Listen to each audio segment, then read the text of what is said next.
ठीक आहे, आपण पुढच्या चॅप्टरला सुरुवात करायचं आहे.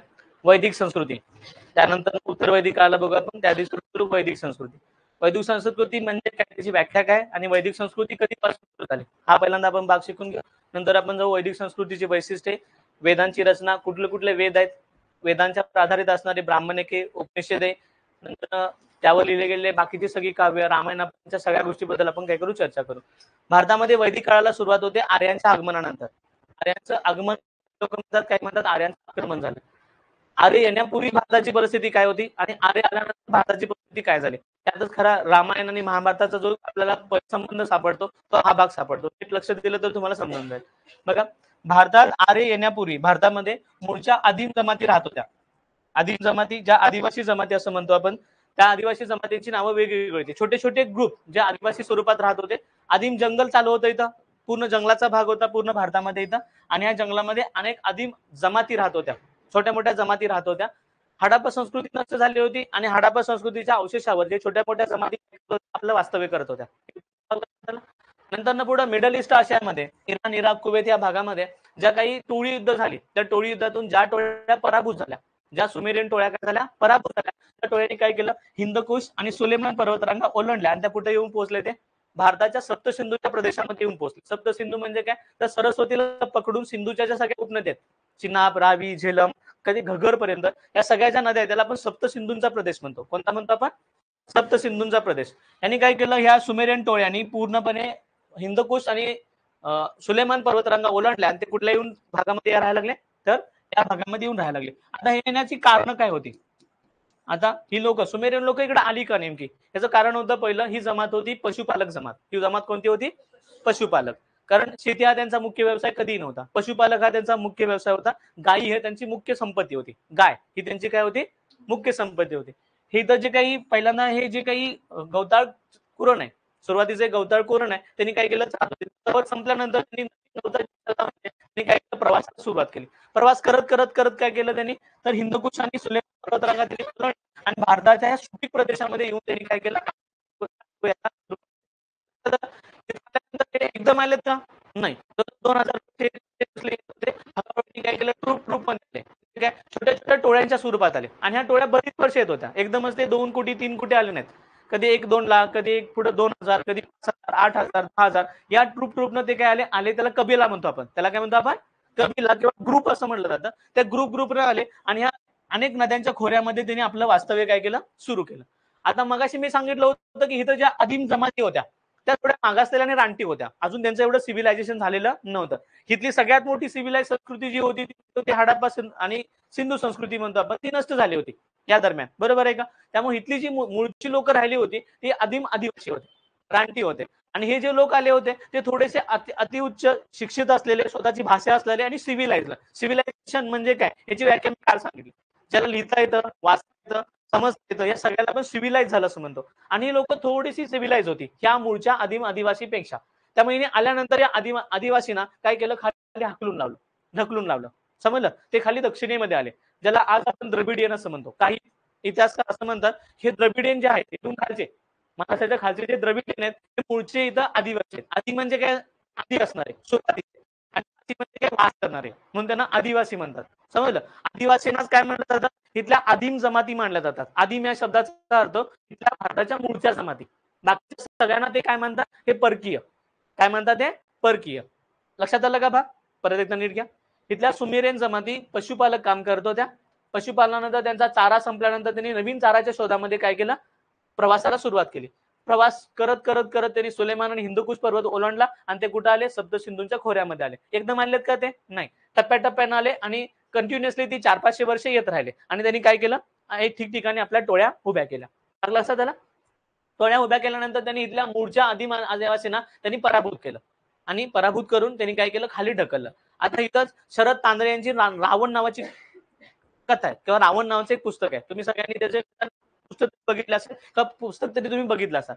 रावण या पुस्तकामध्ये शरद तांदळेंनी पुराव्यानिशी काही गोष्टी मांडल्यात.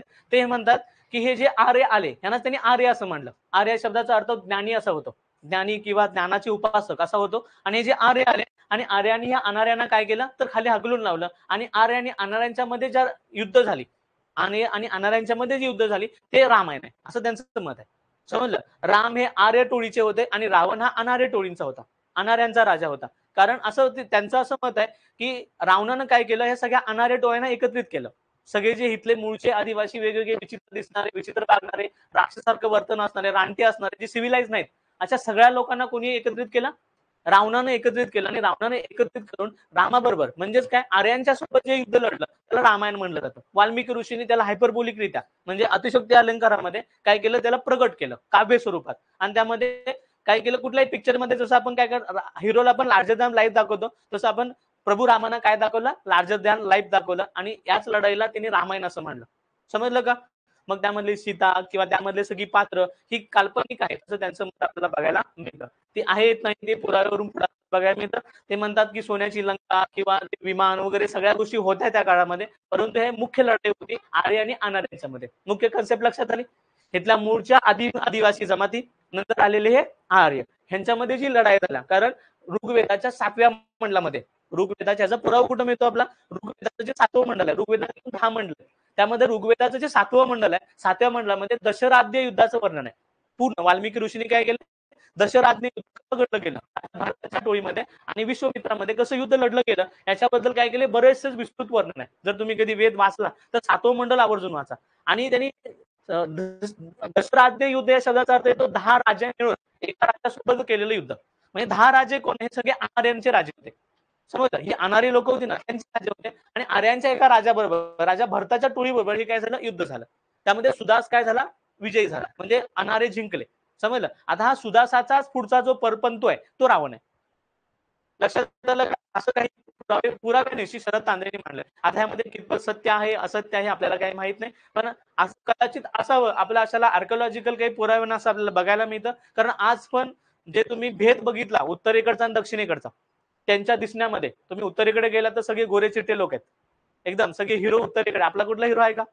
असले तर आपले अशोक सराफ, नाना पाटेकर वगैरे असले हिरो दिसायला एकदम सुंदर वगैरे आहेत का? तुम्ही गोविंदा बघा, धर्मेंद्र बघा, बरोबर आहे का? ती सगळी लोक तुम्ही बघितले. तिथं जातीयता म्हणत नाही मी, तुम्ही जात हा गोष्ट बाजूला ठेवा. तुम्ही फक्त इथे विचार करा की आर्य आहे तसा विचार करा, आणि आर्य ते आहे तसा विचार करा, आणि आपण अनार्य तो विचार करा. आपल्या जगण्या वागण्या पद्धतीमध्ये वेगळा फरक आहे आणि त्यांच्या जगण्या वागण्या पद्धतीमध्ये वेगळा फरक आहे. ते दिसायला पूर्ण वेगळे आहेत आणि आम्ही दिसायला पूर्ण वेगळे. आम्ही थोडेसे रंगाने सावळे, काळे किंवा असे आहोत, ते रंगाने थोडेसे वेगळे आहेत.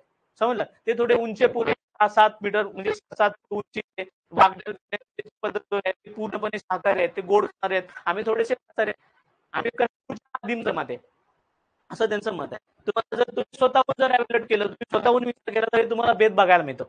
बघायला मिळतो ना, भाषेमधला भेद बघायला मिळतो. आपल्या भाषा वेगळ्या, त्यांच्या भाषा हिंदी प्रचुर आहेत, बरं आहे का? हिंदी, अर्धमागधी किंवा त्यांच्या वरच्या भाषा आहेत त्या पूर्ण वेगळ्या आहेत, बरोबर आहे. आणि इथल्या खालच्या भाषा पूर्ण वेगळ्या आहेत. मल्याळी, तल्लू, कन्नड किंवा ह्या भाषा पूर्ण वेगळ्या आहेत. खारोष्टी लिपीपासून आणि ब्राह्मी लिपीपासून तयार झालेल्या भाषा वेगळ्या आहेत, आणि तिकडे हिंदी पासून झालेल्या, अर्धमागधी पासून झालेल्या भाषा वेगळ्या आहेत. यावरून तुम्हाला जर फरक कळत असेल की ते कोण असावेत. आता महाराष्ट्राचा विचार नाही करता येत आपल्याला की आपण आतमध्येच आहे, आपण ना इकडे आहे, आपले निम्मे लोक इकडे आहेत, बरोबर आहे का? निम्मे लोक इकडे आहेत, बरोबर आहे का? त्यामुळे आपल्याला नेमकं सांगता येत नाही आपण कुठे आहे, पण कदाचित असावं असं म्हणलं जातं. परंतु आर्य काय झाले, अशा प्रकारे भारतामध्ये येऊन पोहोचले. एवढी गोष्ट लक्षात आली. आर्य भारतामध्ये आल्यानंतर ना काय झालं, ज्या युगाला सुरुवात झाली, जे युग भारतात सुरुवात झालं त्या युगालाच वैदिक काळ म्हणतात. काय म्हणतात? वैदिक काळ. आता वैदिक या शब्दाचे अर्थ दोन येतात. एक, वैदिक या शब्दाचा पदार्थ इथं 4 वेद लिहिले गेले. ह्या पूर्ण काळामध्ये किती वेद लिहिले गेले? 4 वेद. कुठले कुठले? ऋग्वेद, सामवेद, यजुर्वेद आणि अथर्ववेद, हे 4 वेद लिहिले गेले, म्हणून या युगाला वैदिक काळ म्हणतात. हे पहिलं कारण. आणि दुसरं काय, वेदांचं, वेद किंवा वैदिक याच्यामध्ये हवन ह्यांचं प्रमाण खूप वाढलं या काळामध्ये. यज्ञाचं प्रमाण खूप वाढलं, म्हणून या काळाला काय म्हणलं गेलं असावं? वैदिक काळ म्हणलं गेलं असावं, असं म्हणलं जातं.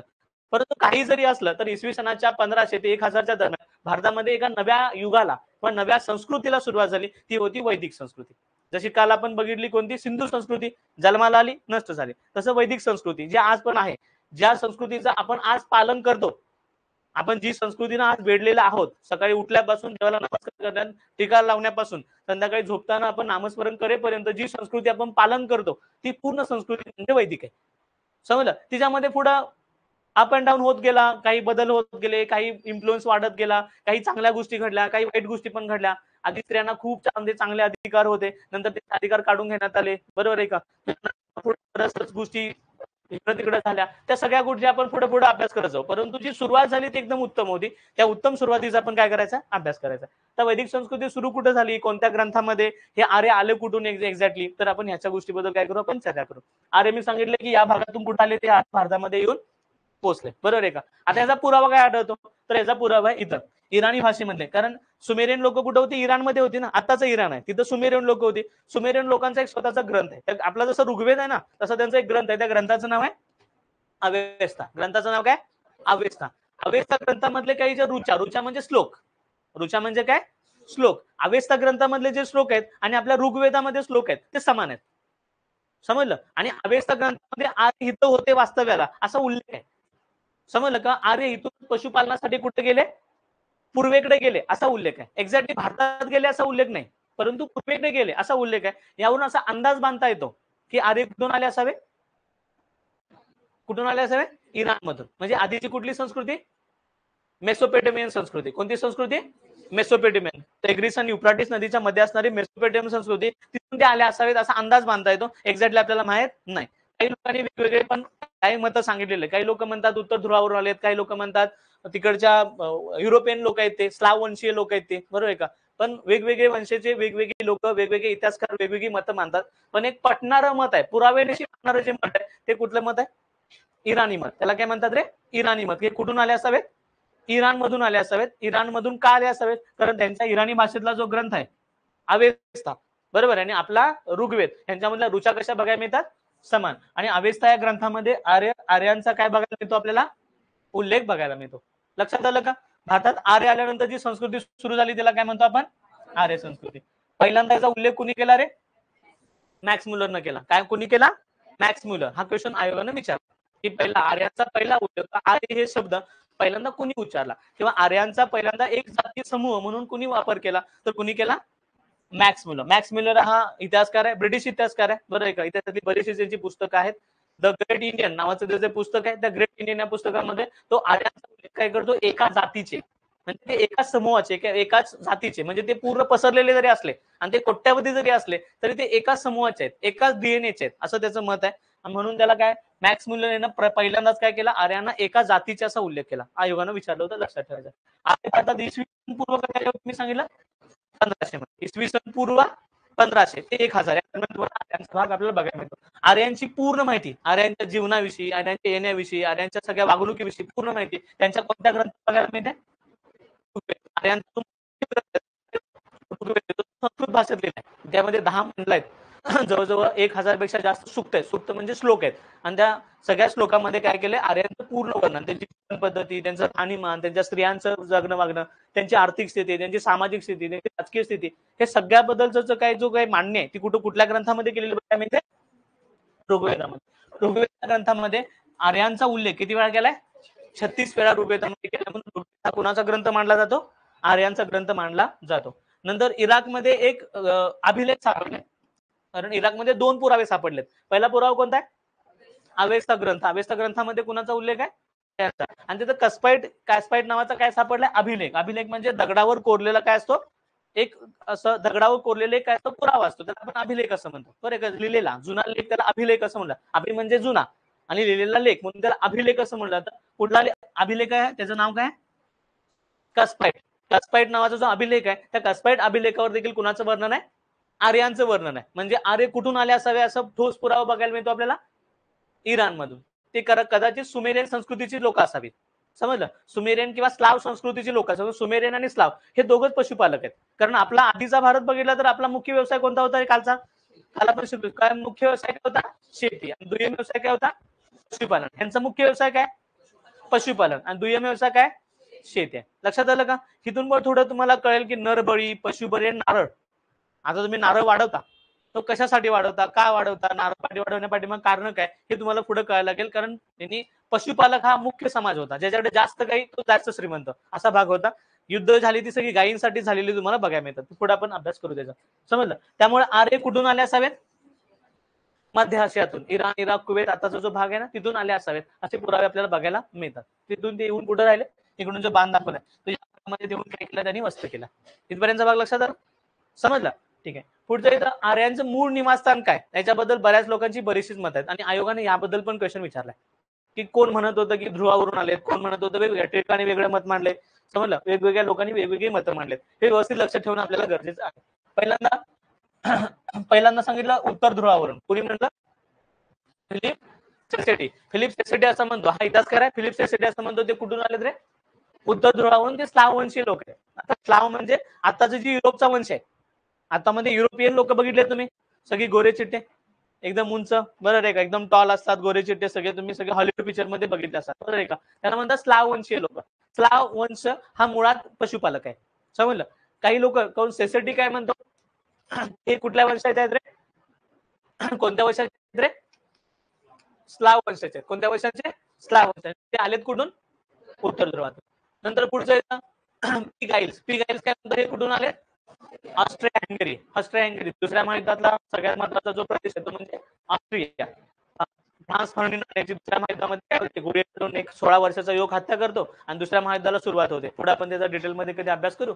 तोच हा ऑस्ट्रिया जो नावाचा प्रांत आहे, दुसऱ्या महायुद्धाचं जे मुख्य कारण आहे ऑस्ट्रिया, ऑस्ट्रिया हंगेरी हा जो हा पूर्ण गवताळ प्रदेश आहे, पूर्ण गवताळ प्रदेश आहे. आणि या भागामध्ये जे स्लाववंशीय लोक राहत होते, जे पशुपालक होते, तीच लोक पुढे आली असं म्हणलं गेलं, भारतात आली असं गेलं म्हणलं गेलं. आणि त्यामुळे कोण गाईल्स काय म्हणतो, हे कुठून आले रे?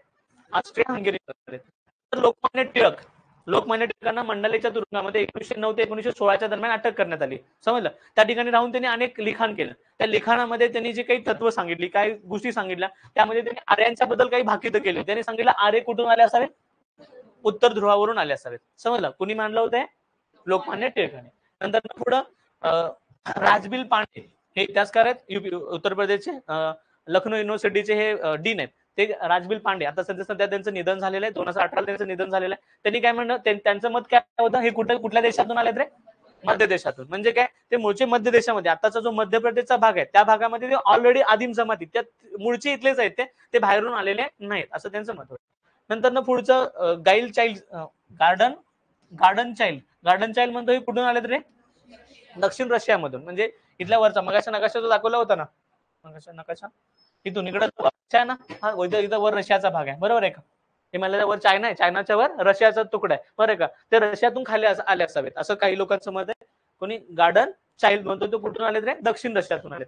नंतर ना दयानंद सरस्वती, बरे, आर्य संस्कृती, आर्य समाज, बरं आहे का. पुढे आपण बघायचं त्यांचा इतिहास. 1861च्या दरम्यान आर्य समाजाची जी स्थापना केली पुढे, आणि आर्य समाजाचे जे आहेत दयानंद सरस्वती, आर्यांच्या बद्दल ज्यांनी बरंचसं काय केलं, संशोधन केलं होतं, ते दयानंद सरस्वती म्हणतात. ते कुठून आले असावे? तिबेट. तिबेट कुठे आहे रे? तिबेट कुठे आहे? वडिंगाजवळ. कुठे आहे तिबेट नेमकं? इथं वरच्या बाजूला काय रे? भारताच्या इथं वरच्या बाजूला काय? तिबेटचं पठार आहे. काय? तिबेटचं पठार आहे. त्याच्या वरच्या बाजूला आपण त्याच्या बाजूला वरच्या बाजूला एक पठार आहे, ह्याला तिबेटचं पठार म्हणतो. तिबेटियन लोक, बरे का, तिबेटचे पठार. दलाई लामा माहित आहेत का? माहित नसेल, नंतर आपण सांगू. इथं जे तिबेट आहे ते तिबेट मधून खाली हिमालय ओलांडून आत आले असावेत असं त्यांचं कुणाचं मत आहे रे? कोण? दयानंद सरस्वती. नंतर ना पुढं एल दी काला यांचं काय मत आहे? काश्मीर जवळील हिमालयन प्रदेशातून ते तिथं आलेले असावे त्यांचं मत आहे. नंतर जे जी रोड यांचं मत आहे, ते कुठल्या प्रदेशातून आलेत रे? बॅक्ट्रिया. इथं ऑस्ट्रिया हंगेरीच्या जवळच एक बॅक्ट्रिया नावाचा देश आहे, त्या बॅक्ट्रिया नावाच्या देशातून ते स्लाववंशीय लोक पशुपालक आहेत ते आले असावेत असं त्यांचं मत आहे. नंतर हर्ज फील्ड म्हणतो, ते कुठून आलेत रे? रशियन तुर्कस्तान मधून. काही रशियाच्या मार्गे तुर्कस्तान मधून, तुर्कस्तानचा वरचा जो भाग आहे, अफगाणिस्तानच्या वर जो भाग, कझाकिस्तान, तुर्कस्तान जो भाग आहे ना, तिथून ते खाली आले असावेत असं त्यांचं मत आहे. समजलं? प्रत्येकाची मतं वेगवेगळी आहेत, बरोबर आहे का. परंतु पटणारं मत तुम्हाला काय वाटतं? पटणारं मत कुठलं? तुम्हाला कुठलं वाटतं यातलं पटणारं मत आहे? कुठून आले असावेत ते? आणि तुमचं मत काय? तुम्ही काही इतिहासकार नाही, पण निदान तुम्हाला ज्या पुराव्यावरून बघायला मिळतं ते कुठून आले असावेत? इराण. म्हणजे ते कदाचित सुमेरियन असावेत किंवा ते काय असावे, मेसोपोटेमिया असावेत. याचं कारण का? दोन आपल्याला पुरावे मिळतात. एक, अवेस्त नावाच्या ग्रंथामध्ये आर्यांचा उल्लेख आहे. दुसरा, कास्पाईट नावाच्या अभिलेखामध्ये त्यांचा उल्लेख आहे. याशिवाय आपण त्यांच्यासोबत जो व्यवहार करत होतो, व्यापार करत होतो, दोघांची वजनमाप समान आहेत, दोघांचे चलन व्यवस्था समान आहेत, दोघांच्या व्यवहारातल्या वस्तू पण कशा आहेत, समान आहेत. त्यामुळे कदाचित ते कुठून आले असावेत, तिथून आले असावेत असं आपल्याला पुरावा मिळतो. बाग लक्षात आला? कुठूनही जरी आले असले तरी भारतामध्ये येऊन त्यांनी वास्तव्य केलं. वास्तव्य करून त्यांनी भारतामध्ये एक संस्कृती सुरू केली. त्या संस्कृतीचं नाव काय? काय? वैदिक संस्कृती. कोणती संस्कृती? वैदिक संस्कृती. लक्षात आलं का इथपर्यंत बा? ठीक आहे. नंतर पुढचं की वैदिक काळाला, वैदिक काळ म्हणजे वैदिक संस्कृतीला सुरुवात केली. हा वैदिक काळ आपण दोन भागात विभागतो किंवा दोन भागामध्ये जो विभाजन केलं जातं त्यातला पहिला भाग येतो ऋग्वेदिक काळ आणि दुसरा येतो उत्तर वैदिक काळ. ऋग्वेदिक काळ म्हणजे काय? ज्या काळामध्ये कोणता वेद लिहिला गेला? ऋग्वेद लिहिला गेला. कोणता वेद लिहिला गेला? ऋग्वेद. ज्या काळामध्ये लिहिला तो एका दिवसात लिहिलाय का? कोणी एकट्याने लिहिलाय का? नाही. तर अनेक ऋषींनी लिहिलाय. प्रत्येक ऋषींनी आपल्या आपल्या रुचा, आपल्या आपल्या गोष्टी त्यामध्ये काय केल्या त्यांनी ऍड केलेत.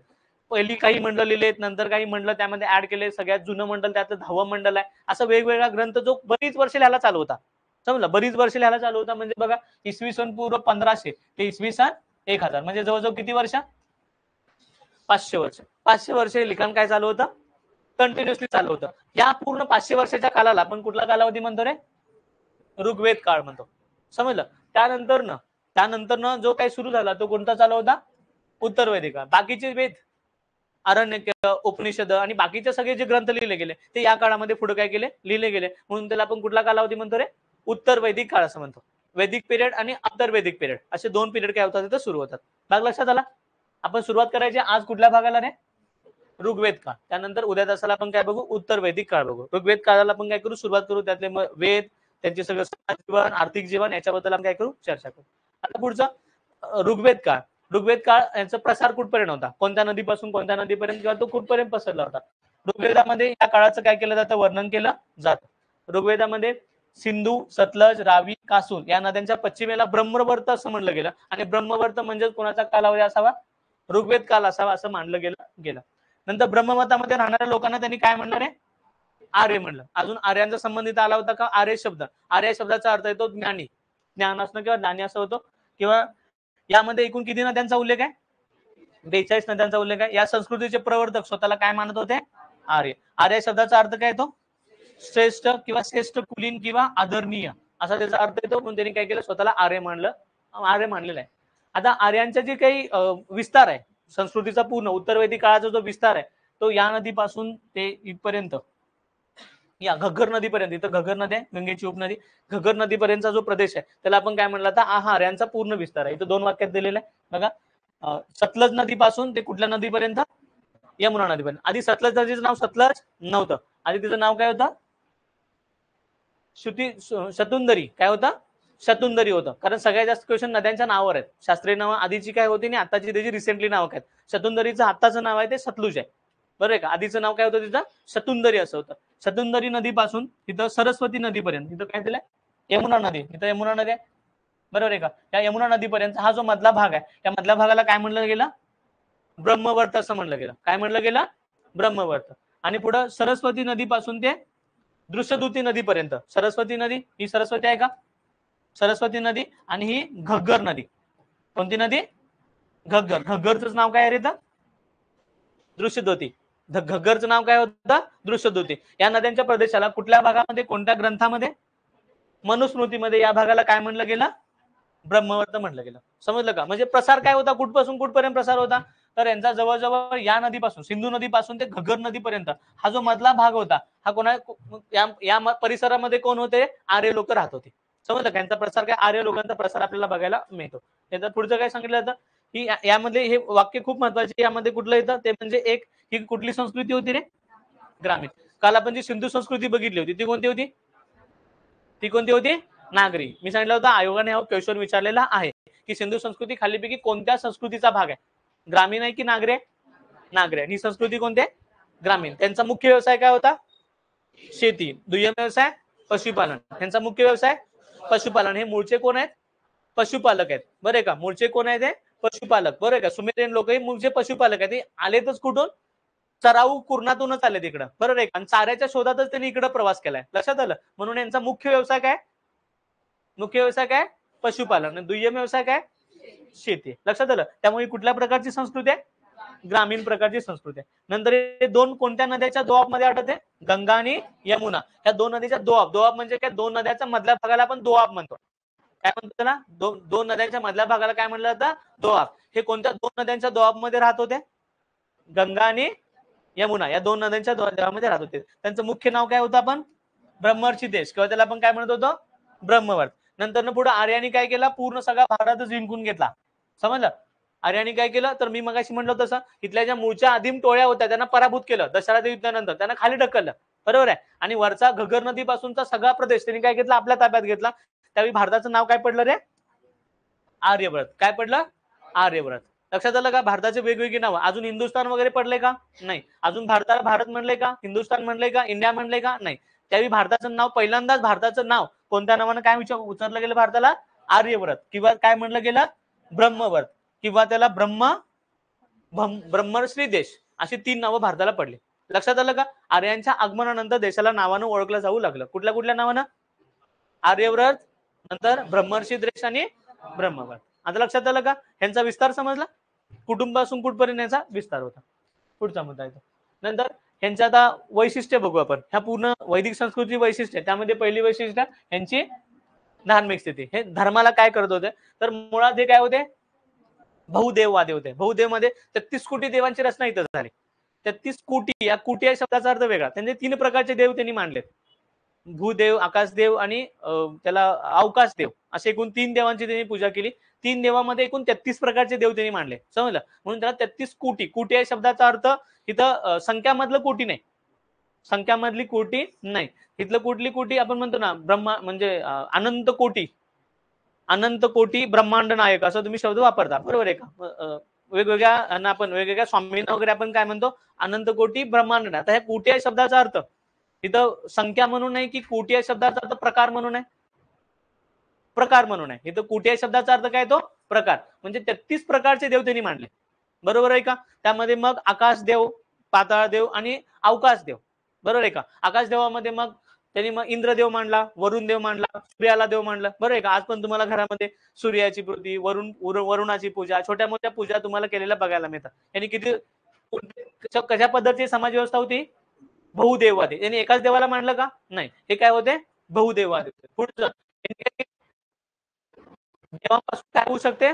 भौतिक सुख मिळू शकतं असं त्यांचं धारणा होती. आता जो समाज मानतो तो की तुम्ही देवाला गेल्यानंतर न लॉटरी लागेल, देवाला गेल्यानंतर आपला काय होईल? व्यवसाय चांगला चालेल, पुढं ते कासव पाण्यात ठेवल्यामुळे पैसे येतील, लिंबू पाण्यात ठेवल्यामुळे पैसे येतील. बरोबर आहे का? हे ह्या सगळ्या गोष्टी भौतिक सुखांच्या आहेत. त्या भौतिक सुखांचा ह्यांचं काय असं मत होतं की देवाला पूजल्यानंतर काय मिळतं? भौतिक सुख मिळतं. आता यांचं बरोबर होतं. आताच्या लोकांचं बरोबर नाही. त्यांचं बरोबर होतं कारण त्यांनी देव मानलं होतं निसर्गाला. त्यांनी देव कुणाला मानलं होतं? निसर्गाला. मी पावसाची पूजा केली तर पाऊस पडणार आणि धनधान्य येणार. त्यामुळे भौतिक सुखच मिळालं ना. त्यांना भौतिक सुखच मिळत होतं ना. त्यातून प्रकाश मिळाल्यानंतर त्यांना भौतिक सुख मिळत होतं. जन्माला आल्यानंतर त्याला ज्यावेळी मातेच्या गर्भातून मूल जन्माला येतं त्यावेळी त्यांना वाटायचं ते भौतिक आहे. आता भौतिकची व्याख्या बदलली. भौतिकची व्याख्या आता काय राहिली? पैसा, गाडी, बंगला. बरोबर आहे का? फॉर्च्युनर. आता हा गोष्टी म्हणजे भौतिक आहे. त्यावेळी त्यांचं भौतिक सुख कशात? त्यांचं भौतिक सुख मध्ये योग्य पाणी पडलं पाहिजे, म्हणजे वरून पाऊस योग्य झाला पाहिजे, वरुण देव, सूर्यदेव, इंद्रदेव ह्यांची कृपा केली पाहिजे. बरोबर आहे का? आज पण आपण पूजा करतो. आज पण आपण धान्याची रास केली तर पहिल्यांदा नैवेद्य दाखवतो. किंवा जे कोण तू आहेस धरणी माते किंवा पृथ्वीला माता मानतो. भूमिपूजनाला आपण भूमीला पूजतो. आपण नारळी पौर्णिमेला आपण समुद्राला पूजतो. बरोबर आहे का? नागपंचमीला आपण नागाला पूजतो की बाबा तू आमच्या शेतात जाऊन उंदरांना खातोस. भौतिक सुखच देतोस ना आम्हाला तू. पिढीचं रक्षण करतोस तू. बरोबर आहे का? निसर्गाला देव मानला त्यांनी. कोणाला मानला? निसर्गाला. त्यामुळे ते कशाची हे करत होते? देवाकडून कुणाची अपेक्षा करत होते? भौतिक सुखांची. भौतिक सुख म्हणजे समजलं का?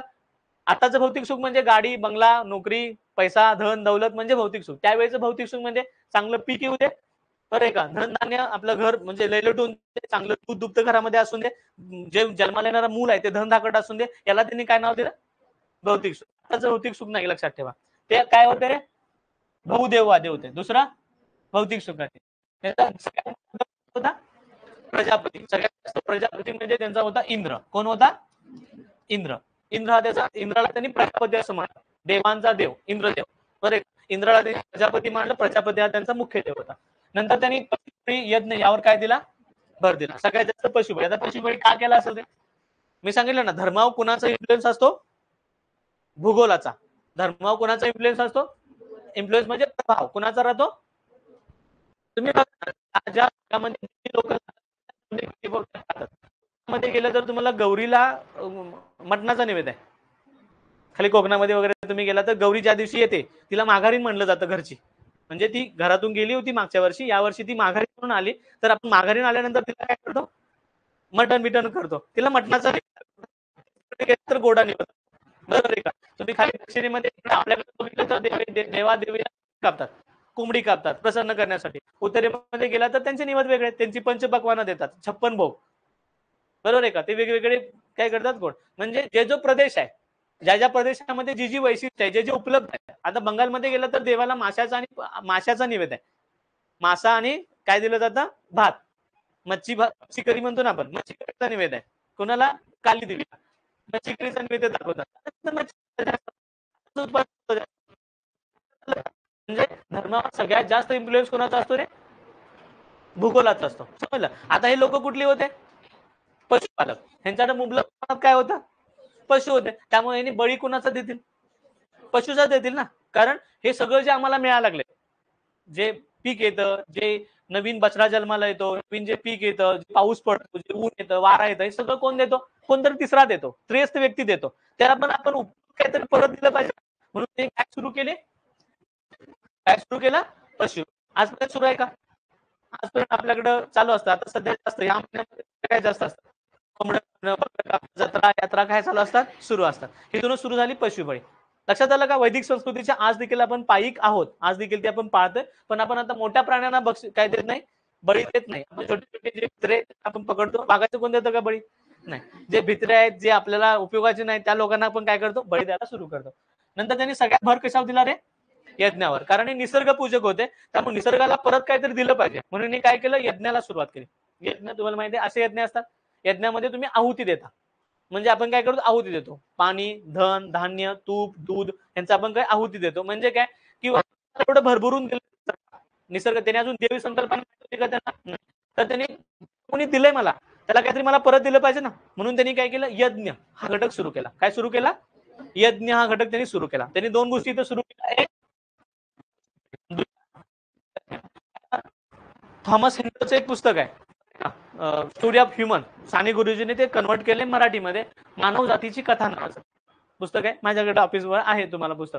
त्यामध्ये तुम्हाला काही पहिल्या पानामध्ये त्यांनी नारळाची कथा सांगितली, की नारळ कसा का नारळ फोडायचं कारण का, नारळ ते म्हणतात. मी वैयक्तिक म्हणत मोर्चा आणायचा नाही, की असं ते म्हणतायत की पहिल्यांदा आपल्याकडे होतं नरबळी, की मला 4 मुलं होऊन देत, मला नाही 4 मुलं होऊन देत, मी त्यातलं जर ती व्यवस्थित जगली वाचली, कारण त्यावेळी रोग औषध होती, काही लस वगैरे होतं नाही, तर ती व्यवस्थित जर जगली वाचली, काही रोग नाही झाला, जर त्यांची आई जगली वाचली, तर मी काय करेन, त्यातलं एक मूल तुला बळी देईन. जो कोण आहे तो तिसरा, त्याला अजून त्यांनी नाव दिलेलं नव्हतं. त्यातून सुरू झाला नरबळी. काय सुरू, नरबळी म्हणजे आपण त्या मुलामध्ये गुंतलेला असतो, कारण ते आपला अंश आहे. किती कधी शेवटी नरबळी कुठे, पशुबळी. त्याने दुसऱ्यांचे बळी द्यायला चालू केले. बरोबर आहे का. कारण आर्य समाजामध्ये सगळ्यात जास्त काय होतं, पशु होते त्यांच्याकडे, त्यामुळे त्यांनी पशुबळीला काय केली, सुरुवात केली. नंतर पशुबळी पण हळूहळू नंतर काय झालं, उत्तर वैदिक काळामध्ये पशु पण कमी पडायला लागले. पशु काय व्हायला लागले, यज्ञामध्ये इतके पशु त्यांनी मारून टाकले, यज्ञामध्ये इतके पशु त्यांनी कापले की पशूंची संख्या कमी पडायला लागली. आता मग काय करायचं, देवाला कसं प्रसन्न करायचं, त्यांनी तो झाला नारळाचा. काय केलं, नारळ फोडायला चालू केलं. आपण नारळ कशा पद्धतीने फोडतो बघा, किंवा कसं त्याला बघा, आणि मग तुम्ही विचार करा की बरोबर असं चुकीचं असं. आपण नारळ फोडतो, पाणी फेकतो, बरं आहे का, ते असं रक्त. बाहुबली पिक्चर मध्ये बघितलं असाल तुम्ही, आपला बाहुबली हे करतो, आपल्या डोळ्यात सुई टोचली तर आपल्याला 4-5 टाके पडतात, आणि त्याला एवढे टाके बिके काय पडले नाहीत. लगेच त्यानं युद्ध करायला सुरू केलं. बाहुबली बघितलं ना सगळ्यांनी. त्याला आधी पहिल्यांदा ते रेड्याचा बळी देतात, बरोबर आहे का. कोणत्याही धार्मिक काम किंवा काही युद्धाच्या आधी काय केलं, नगारे वगैरे वाजवतात, आणि ती देवी जी कोण आहे, युद्धाची देवता आहे, तिला आपण बळी देतो, बरोबर आहे का. आधी दिला जायचा नरबळी, नंतर काय चालू झाला, पशुबळी. आता हे लय अति होते, कारण दररोज एवढे नर आणि एवढे पैसे आणायचे कुठून, म्हणून आपण काय आणला, नारळ. असं मी म्हणत नाही. हेनरी थॉमस हा जो इतिहासकार आहे तो म्हणतो, आणि याचं अनुवादन केले कोणी, साने गुरुजी यांनी. मानव जातीची कथा या नावाच्या पुस्तकामध्ये तुम्हाला ह्या गोष्टी बघायला मिळेल. पिवळ्या रंगाचं एवढं मोठं पुस्तक आहे. वेळ मिळाला तर काय करा, वाचून काढा. त्यांनी देव जन्माला कसा आला, ही संस्कृती कशा जन्माला, याच्याबद्दल त्यांनी काय केलंय, सगळा उहापोह त्यामध्ये केलेला आहे. त्यातलं मी बोलतोय, माझ्या मनाचा नाही, मोर्चा आणायचा नाही. तो मला लक्षात आलं का? दोन गोष्टी सुरू झाल्या, पशुबळी आणि यज्ञ. आता मी का भर देतो याच्यावर, पुढे तुम्हाला लक्षात येईल. यामध्ये एकूण 4 यज्ञ केले जायचे. किती यज्ञ केले जायचे? 4. पहिला यज्ञ राजसूय यज्ञ. कशासाठी? राज्याभिषेकाच्या वेळी. एखाद्या राजाचा ज्यावेळी राज्याभिषेक करायचा त्यावेळी राजसूय यज्ञ केला जायचा. पुढचा येतं अश्वमेध. सगळ्यांना रामायणामध्ये बघितलंय, बरं आहे का? रामाने आपला घोडा काय केला, पूजला आणि त्यांनी सोडला. ज्या ज्या प्रांतातून पुढे चालत जाईल तो प्रांत त्या राजाच्या अधीन असेल. ज्याला युद्ध करायचं त्यानं तो घोडा अडवायचा. लव आणि कुशने तो घोडा अडवला, बरोबर आहे का? आणि लव आणि कुश आणि रामांच्या मध्ये काय झालं, युद्ध झालं. त्याला त्या यज्ञाला कुठला यज्ञ म्हटलं जातं? अश्वमेध यज्ञ. एखादा राजा ज्यावेळी चक्रवर्ती सम्राट होणार असतो, एखादा राजा ज्यावेळी काय होणार असतो, चक्रवर्ती सम्राट. चक्रवर्ती सम्राट या शब्दाचा अर्थ दिसणाऱ्या सगळ्या भूमीचा अधिपती ज्यावेळी होणार असतो, तो राजज्ञ होणार असतो किंवा सम्राट होणार असतो. कारण राजा, सम्राट आणि बादशाह ह्या प्रत्येकातला अर्थ वेगवेगळा आहे, समजलं? ज्याला चक्रवर्ती सम्राट व्हायचं, आपण सम्राट अशोक म्हणतो, बरोबर आहे का? आपण सम्राट चंद्रगुप्त म्हणतो का? आपण नाही, राजा चंद्रगुप्त म्हणतो. राजा आपण छत्रपती शिवाजी महाराज म्हणतो, बरोबर आहे का? सम्राट शिवाजी महाराज म्हणतो का आपण? नाही. कारण लक्षात आलं का, जो पूर्ण प्रांताचा अधिपती आहे त्याला म्हणतात सम्राट. ज्याला सम्राट व्हायचा आहे तो प्रत्येकाशी जाऊन लढाई करणार नाही. तो काय करेल, एक यज्ञ करेल, यज्ञामध्ये घोड्याला पूजन करेल, तो घोडा पाठवून देईल. घोडा ज्या ज्या प्रांतातून पुढे जाईल तो सगळा प्रांत कुणाचा, सगळा प्रांत कुणाचा, त्या राजाचा, त्या सम्राटाचा. ज्यानं तो घोडा अडवला त्यानं युद्धाला तयार राहायचं. समजलं का? तुम्ही रामायणामध्ये हा प्रसंग बघितलाय. त्या यज्ञाला कोणता यज्ञ म्हटलं जातं? अश्वमेध यज्ञ. राजाचा घोडा इतर प्रदेशामध्ये पाठवला जाईल आणि त्यानंतर युद्धाला सुरुवात होईल. पुढे येतं कोणता यज्ञ? वाजपेयी यज्ञ. वाजपेयी यज्ञामध्ये पण सेम तसं, प्रत्येक राजाबरोबर उगाच लढाईत बसायचं नाही, उगाच रक्तपात करायचा नाही. ज्या सगळी 10-12 राज्य आहेत समजा, प्रत्येक राजाला रथ घेऊन बोलवायचं. रथ आपली बैलगाडी शर्यत, पाटलांचा बैलगाडा सेम, इथं राजांचा बैलगाडा असेल. प्रत्येकानं काय करायचं, आपला आपला रथ घेऊन यायचा. रथांची एक शर्यत होईल, त्यामध्ये ज्याचा रथ जिंकेल, बाकीच्या सगळ्यांचं राज्य कुणाच्या अधीन, त्या जिंकणाऱ्याच्या आधी. त्यांनी सगळा टॅक्स वगैरे कर कुणाला द्यायचा, जो जिंकेल त्याला द्यायचा, तो आजपासून सम्राट. समजलं? त्या यज्ञाला कोणता यज्ञ म्हणायचा? वाजपेयी यज्ञ. श्रीरामाने पण हा यज्ञ केला होता. श्रीरामाने कुठला यज्ञ केला होता? अश्वमेध यज्ञ पण केला होता. पांडवांनी ज्यावेळी जिंकलं, महाभारत जिंकल्यानंतर पांडवांनी कोणता यज्ञ केला होता? वाजपेयी यज्ञ केला होता. लक्षात आलं का? वाजपेयी यज्ञ शब्दाचा अर्थ समजला? रथांच्या काय केल्या जातील? शर्यती भरवल्या जातील. जो रथ जिंकेल तो राजाचा काय असेल? सम्राट असेल. तो त्या जमिनीचा अधिपती. सगळ्या म्हणजे राजांचं राज्य नष्ट नाही केलं जाणार, फक्त त्यांनी टॅक्स कुणाला द्यायचा, सगळा जो कर गोळा होतो त्या कराचा काही समथिंग हिस्सा, 1/3 1/2 जो काही हिस्सा असेल तो त्यांनी कुणाला द्यायचा, जो मुख्य चक्रवर्ती सम्राट आहे त्याला द्यायचा. लक्षात आलं? तुमचं काही राज्य नष्ट केलं जाणार नाही, तुमचं राज्य आहे तसं चालू राहील. लक्षात आलं का? भाग समजला का? आमदार फोडाफोडीचा प्रकार आहे. फक्त केंद्रात आमचं सरकार राहील, बाकीचं सगळं तुमचे आमदार आम्ही फोडून घेऊ, कसे घ्यायचं तसे. नंतर शेवटचा कुठला येतो रे? अग्निसोमेध. त्यामुळे हा कशासाठी केला जायचा? पशुबळी. म्हणजे पाऊस पडावा. तुम्ही इंद्र पिक्चर वगैरे बघितला असाल, इंद्रा द टायगर बघितलंय का? त्यामध्ये पाऊस पडावा किंवा धनधान्य यावं, गावामध्ये चांगली रोगराई नष्ट व्हावी, गावामध्ये चांगलं पीक यावं म्हणून काय केलं जायचे, गावचा जो प्रमुख असायचा. आता यामध्ये मी कारण तुम्हाला सांगेन, कारण ह्या यज्ञामुळेच जातीयतेची जी उतरंडी तयार झाल्या ना, त्या यज्ञामुळेच तयार झाल्या. कशा त्या तुम्हाला मी नंतर हळूहळू यातून पुढे समजावून सांगेन. काय झालं तर यज्ञ म्हणजे अग्निसोम यज्ञ आहे ना, तो गावची लोक करायचे. गावाचा जो प्रमुख आहे तो यज्ञ भरवायचा, त्या लोकांना चांगलं चुंगलं खायला द्यायचा, समज सगळ्यांना चांगलं एक पोषण आहार मिळायचा व्यवस्थित. त्यानंतर ना पुढं त्यामध्ये पशुबळी दिले जायचे. त्याचं सगळं आज पण आहे ना, आज पण तुमच्या गावामध्ये गावचं एक बकरा असतं बघा, सगळे देवळामध्ये जमतात, ते सगळं सगळे मिळून खातात. तिथून पुढे मग तुमच्या लागवणीला वगैरे सुरुवात होते. आता ह्या महिन्यातच होतं ते. या महिन्यात तुम्ही कधी कोकणाच्या पट्ट्यामध्ये गेला ना, तर गावचं एक मिळून काय असतो, एक बळी असतो, एक बळी द्यायचा. आणि त्या देवी, तुमची जी कोण गाव देवी असते किंवा गावदेव असतो, त्याला काय खरी गाव देवीच असते, बरं का? गाव देवी असते, तिला बळी द्यायचा. आणि त्यानंतर मग सुगीच्या कामाला, सुगी म्हणजे आताच्या पेरणीच्या कामाला सुरुवात होते. म्हणजे रोप लागवण असेल किंवा बाकीचे टोकन असेल, त्याला काय होते, सुरुवात होते. लक्षात आलं? आज पण या परंपरा पाळल्या जातात खेड्यापाड्यांच्या मध्ये, शहरामध्ये नाही, खेड्यापाड्यामध्ये पाळल्या जातात. त्याला आपण म्हणतो अग्निसोम यज्ञ. कोणता यज्ञ? अग्निसोम यज्ञ. त्यामध्ये कुठल्या रसाचं सेवन केलं जायचं? आताची दारू, त्यावेळेचा सोम नावाचं एक झाड आहे, त्या फळांचा एक रस असतात, त्याला सोमरस असं म्हणलं जायचं. काय म्हणलं जायचं? सोम. ते सगळे देव कप मध्ये घेऊन काय करायचे, त्यावेळी म्हणतो जल्लोष करायचा. कामाला सुरुवात होणार आहे, नवीन वर्षाला सुरुवात होणार आहे, नवीन सुरुवात होणार आहे, कुठला रस पिला जायचा? सोमरस. ह्याचं वर्णन आपल्याला सामवेदामध्ये बघायला मिळतं. यांचं वर्णन कुठं बघायला मिळतं? सामवेदामध्ये. त्यावेळी म्हणायची काही गाणी वगैरे सामवेदामध्ये त्याच्या चाली वगैरे. संगीताचा म्हणून कुठला वेळ जातं? संगीत म्हणजे स्त्रीचं नाव नाही, संगीत म्हणजे म्युझिक. म्युझिक ज्या ग्रंथामध्ये, म्युझिक ज्या वेदामध्ये आहे ते कुठला वेद येतो? सामवेद येतो. सामवेदामध्ये याचं वर्णन तुम्हाला बघायला मिळतं. सोमरसाचं काय करायचे? खास करून इंद्रदेव सोमरसाचं पालन करून काय करायचं? पुढे ते हे करायचं. आता यातून झालं काय? मग म्हणजे या गोष्टीबद्दल थांबलो होतो ती गोष्ट. यातून झालं काय? जी लोक श्रीमंत होती, ज्यांच्याकडे जास्त गायी होत्या, त्यांनी काय केलं? असल्या लोकांना काय केलं? स्तोम वाढवलं, कंटिन्युअसली करायला लागले. आणि या सगळ्या यज्ञातून त्याला असं भासवलं की आम्ही देवाचा अंश आहे. जो कोण राजा असेल, जो कोण प्रमुख आहे गावचा, आताचे जे पाटील, कुलकर्णी, देशमुख, देशपांडे आहेत ना, त्यांनी काय केलं? यज्ञांचं यज्ञ आयोजित करायला सुरुवात केली. आणि यज्ञातून लोकांना असा संदेश गेला की हे देवाचे अंश आहे. ते समजलं की यज्ञ केल्यामुळे पाऊस पडतो. बरोबर 7 जूनच्या दरम्यान मिरोग येणार आहे, त्यावेळी बरोबर यज्ञ करायचा आदल्या आठवड्यात, आणि भाकीत करायचं की या यज्ञामुळे पुढच्या आठवड्यात पडणार आहे पाऊस पडणार. आपल्या नैसर्गिक चक्रामुळे कळतं की पाऊस कधी सुरू होणार आहे. आणि बरोबर अरे वा काय झालं, यानं पशुबळी दिल्यामुळे, यज्ञ केल्यामुळे काय पडला? पाऊस पडला. लगेच तो देवाचा अंश आहे. मग बरोबर आहे का? मग त्याच्या अधीन राहायचं ते. आणि त्यातूनच जन्माला आला राजा. जन्माला आला राजा. राजेशाही, सरंजामशाही सुरू झाली, ती यातून सुरू झाली. काय सुरू झाली? सरंजामशाही. मग राजासाठी लोक मरायला तयार झाले, कारण राजा हा कोणाचा अंश आहे? देवाचा अंश आहे. देव त्याचा ऐकतो, मग त्याचा ऐकायचं नाही, कारण देव म्हणला तो पाऊस पडतो. देव म्हणला यावेळी रोगराई आहे, तो रोगराई येते. बरोबर आहे का? देव काय सांगत ते कोणाला सांगतो? तो राजाला सांगतो. राजा हा देवाचा काय नाही? अंश आहे. समजा तुम्हाला अचानक लोक काय द्यायला लागली, तर तुम्ही आणि जरा असं ताटून राहता. बरोबर का? ठीक आहे बरोबर आहे. तसं सेम इथं की राजांना मान मिळायला लागला. बरोबर का? राजाचा मान मिळायला लागला, तसं त्याने स्वतःला अजून जरा मजबूत करायसाठी लोकांना सप्रेस करायला चालू केलं.